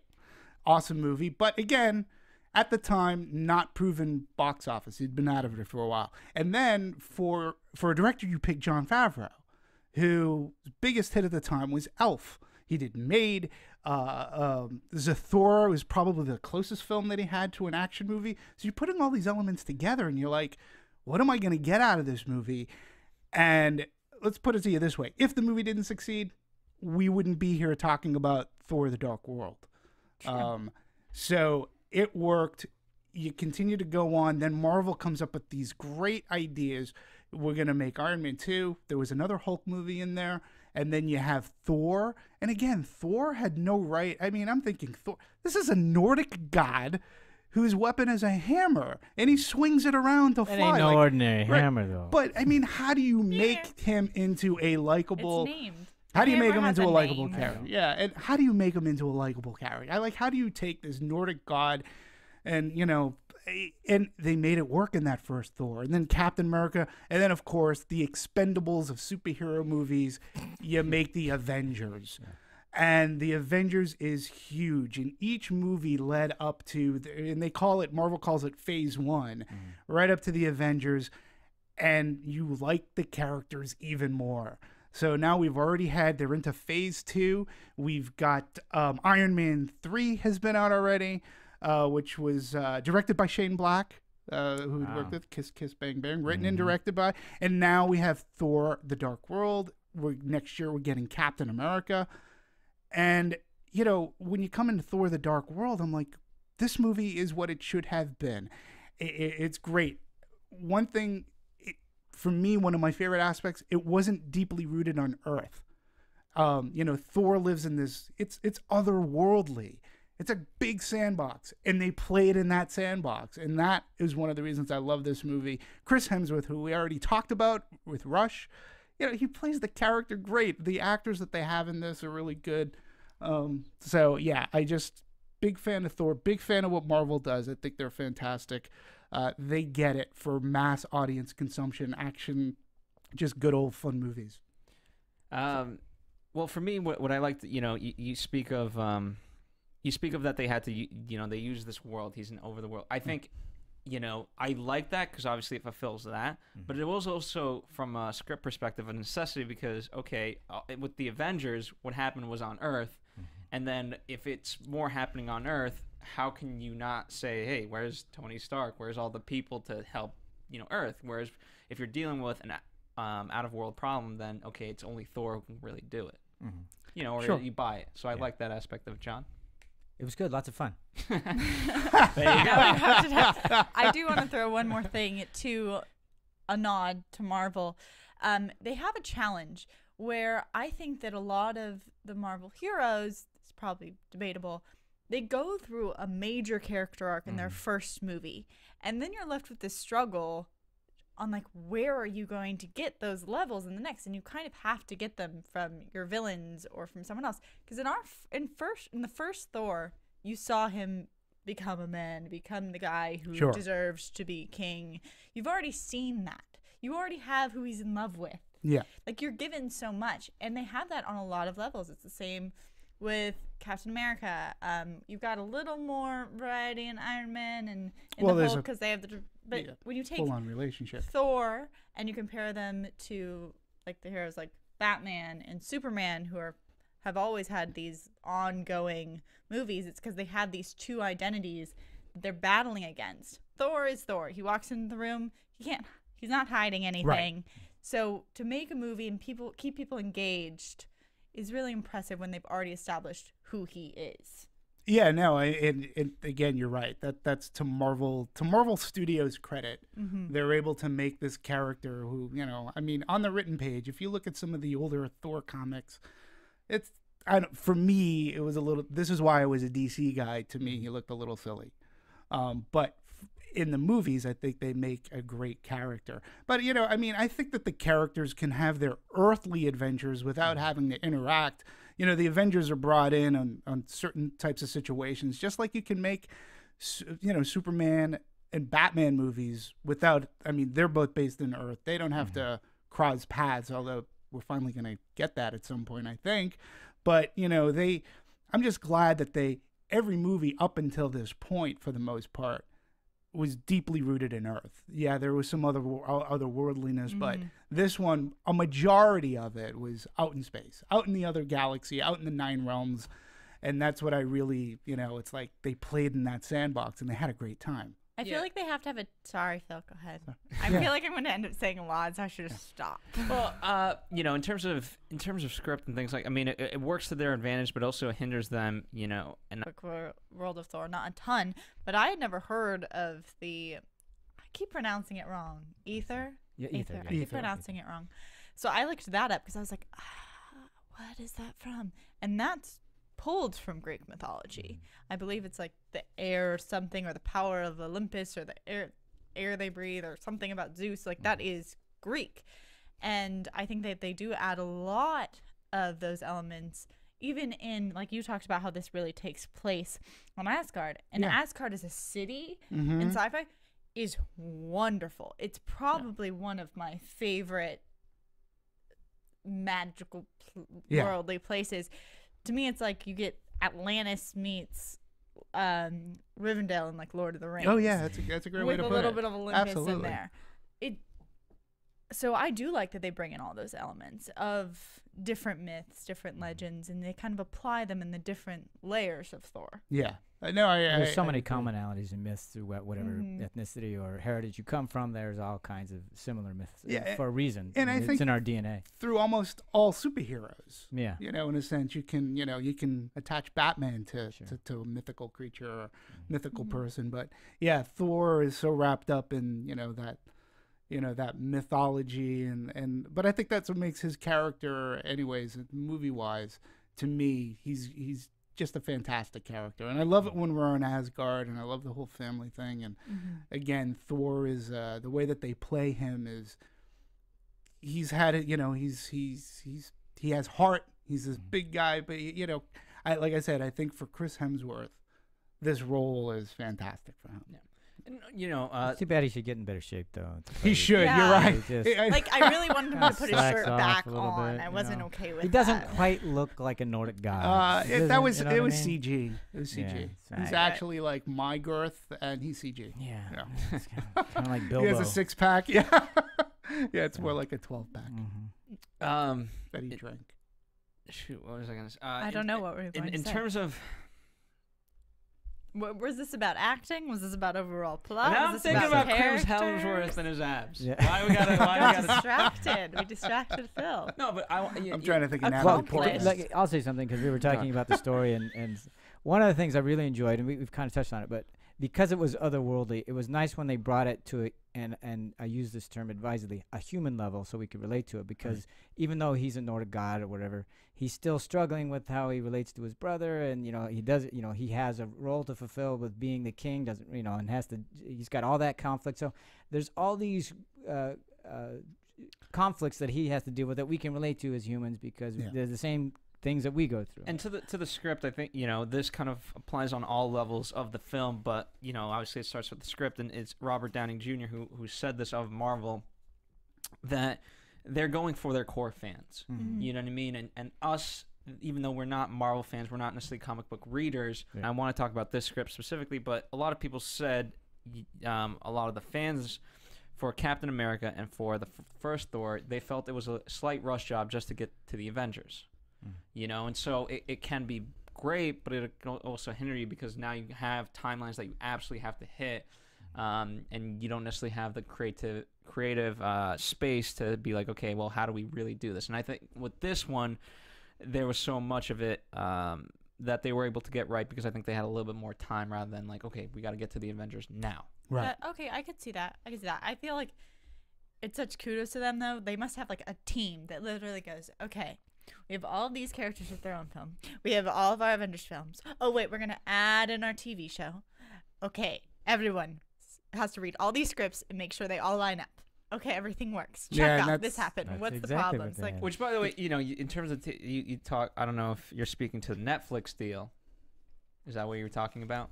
No, I'm more of talking about how, like, for instance, in this film, although there are holes I'm sure we'll get to, they even mention, I think it's Natalie Portman's line where she's like, wait, you went to New York and you didn't see me? Yeah. Like, that's just being conscious of you have all these people managing these high budget films, but still trying to communicate with each other a little bit and be like, guys, wait, when's your film taking place? Oh, right, a couple months after this. Like, that's a lot. And with so many other things going on, I think it's impressive. Yeah, and I think the Marvel Studios, I think the gentleman's name is Paul Feig, who heads it. He's always being credited as being the mastermind to this.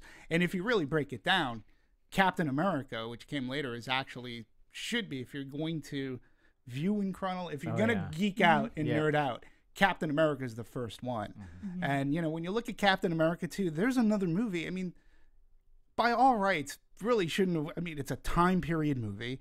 Takes place in the 40s. It is very jingoistic, but yet Joe Johnston and the writers, they made it work. And they bring in, the Tesseract, which is what is leading up to the Avengers. And yeah, it's just again, I think they've created the Marvel Universe cinematically in a pretty much a very perfect way.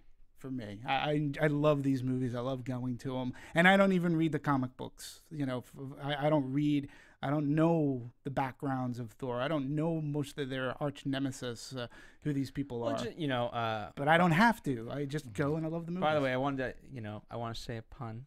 It seems things are aligning perfectly. Oh, for the Marvel universe.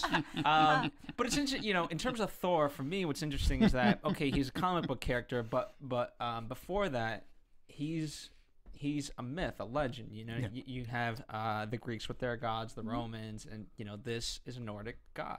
Yeah, and they did go to Greek mythology for this movie a little bit. I mean, I know a little bit about the